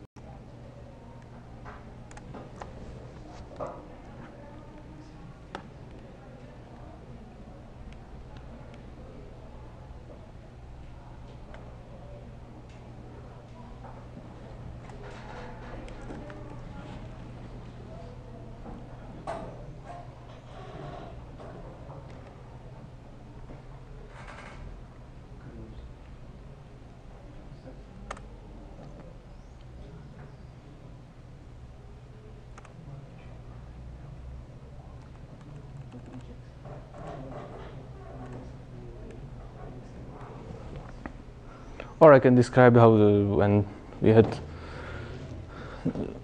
the problem with the centroid, how to realize that there is only one or two centroids, and when there is one, when there are two, it's that we have some theory like this, for example. Then let's say that we start in an arbitrary vertex, for example, in this one. Now we look at all the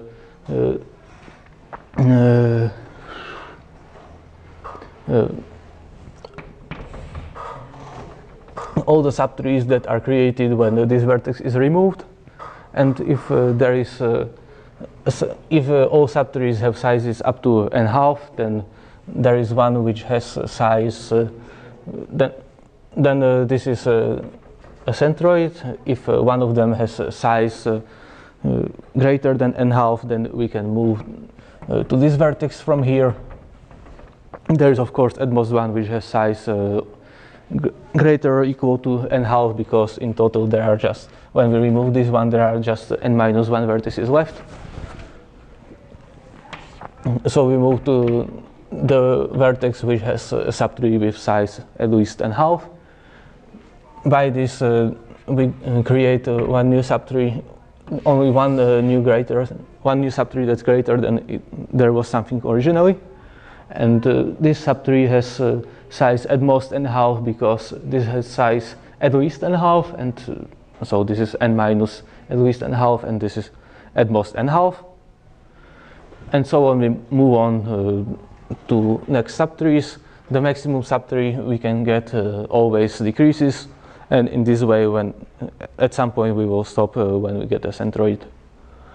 Of course, it's clear that when there is a subtree with size n½ exactly, when we remove a centroid, then there are two centroids, and they have subtrees with sizes n½ when we remove the edge between them. And yeah, there was one problem in Etcoder recently, I think 2 weeks ago, on Saturday in Etcoder regular contest. If you don't know Etcoder, it's an something like 1 or 2 years old Japanese site, 1 or 2 years old so far in the English contests. English language contests, they did some easier Japanese language contests before.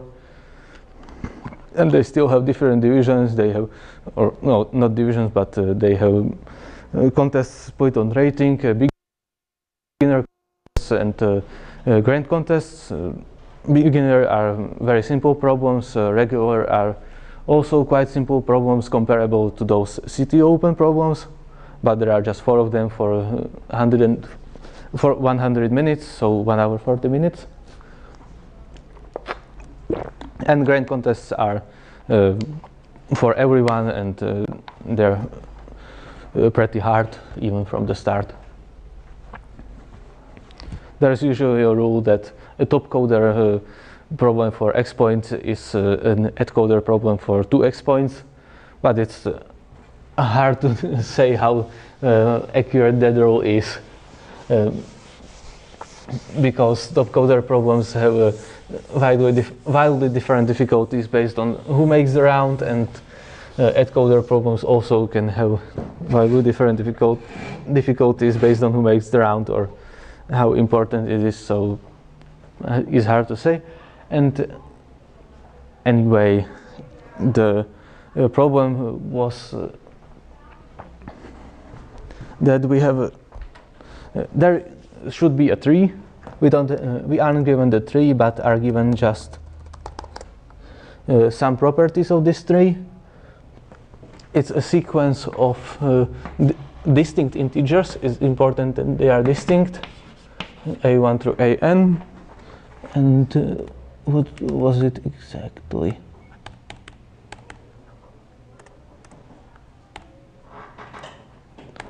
It's yes, for each integer corresponds to some vertex of the tree, and it's the sum of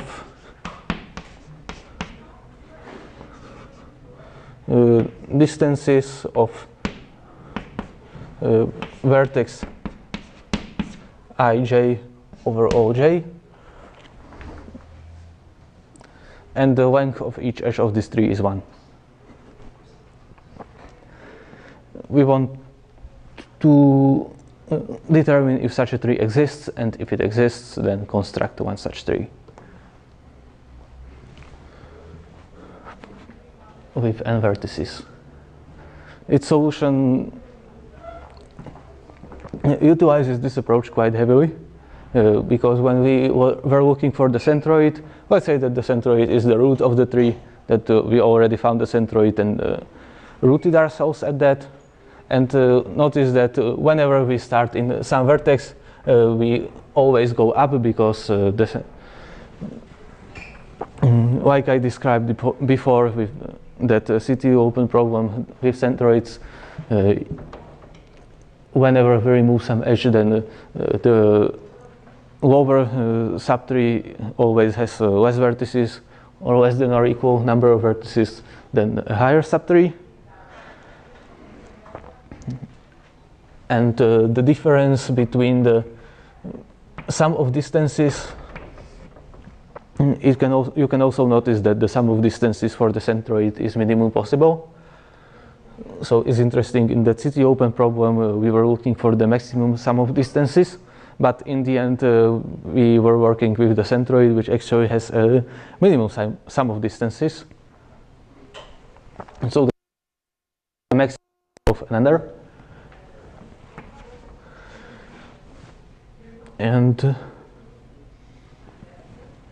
so, for example, we are in this vertex, and when we are looking for the centroid, we already know that if the root is the centroid, we always move toward the centroid, so we move up, and the difference between the sum of distances of all vertices to this vertex and all vertices to this vertex is, well, if we have x vertices in this subtree and n minus x vertices in this subtree, then moving from here to here increases the sum of distances by x from all these vertices. because we moved here, but decreases it by n minus x because we moved closer to n minus x vertices.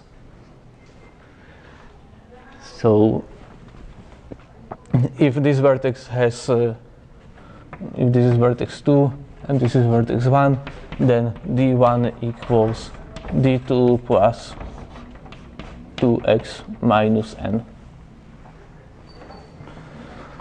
So the minimum sum of distances, since x is less than or equal to n, then when we move to the centroid, then the sum of distances decreases. We can also notice that if there are two centroids, then they have the same sum of distances between their vertices on one side of the edge which we would have to cross, and n-half vertices on the other side. So x would be equal to n-half, and this difference would be 0. So since these numbers are distinct and they are sums of distances, then there must be exactly one centroid.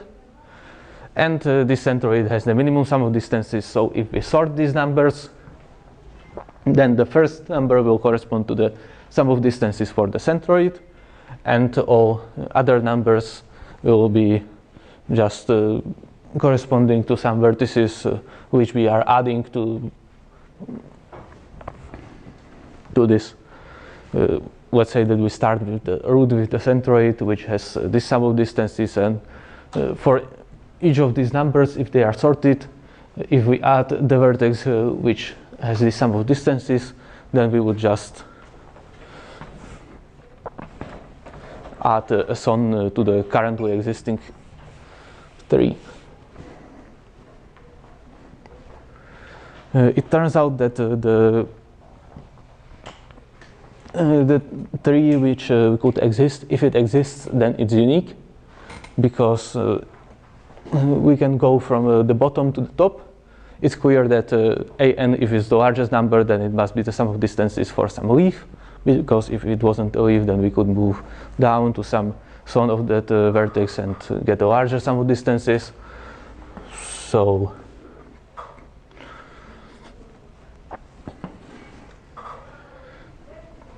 this is, for example, the leaf with some an.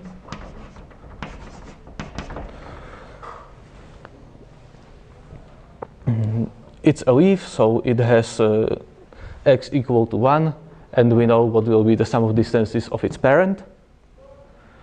Since we know what its sum of distances, an, so its parent will have an plus 2 minus n, and we can find out which of these numbers is equal to an plus 2 minus n, and know that is the number is the sum of distances for the vertex which is its parent. When we continue in the same way with an minus 1 and so on, then we need to remember not just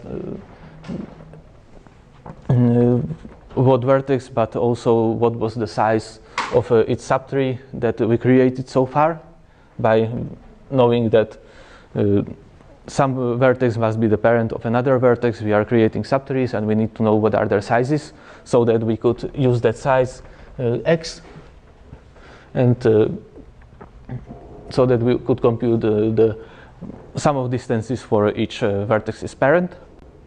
And in this case, we build in this way. In the case when the tree exists, then we build the tree. It's possible that we fail to find a vertex with a given ai. In that case, the answer is no. But even if we manage to build the tree, then we still need to check. This is, for example, something I got 2 wrong answers on in that contest, because I forgot to check if for that tree if the sum of distances is actually correct for each vertex. Because when we constructed it, we only used the differences of sums of distances, so we could shift that sequence by any number, and nothing would happen in that algorithm we used.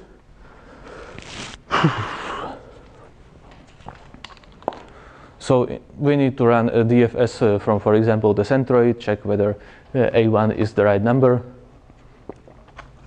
It's really the sum of distances, and if it is, Then we just print the tree we just found.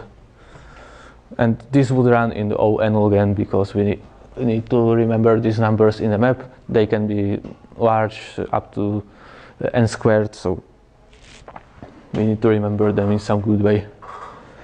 So this would be an n-log-n algorithm. You can see that the properties of the centroid are used quite heavily in this algorithm, so it's good to know them. Okay, I managed to kill enough remaining time with this problem, so that will be enough for today.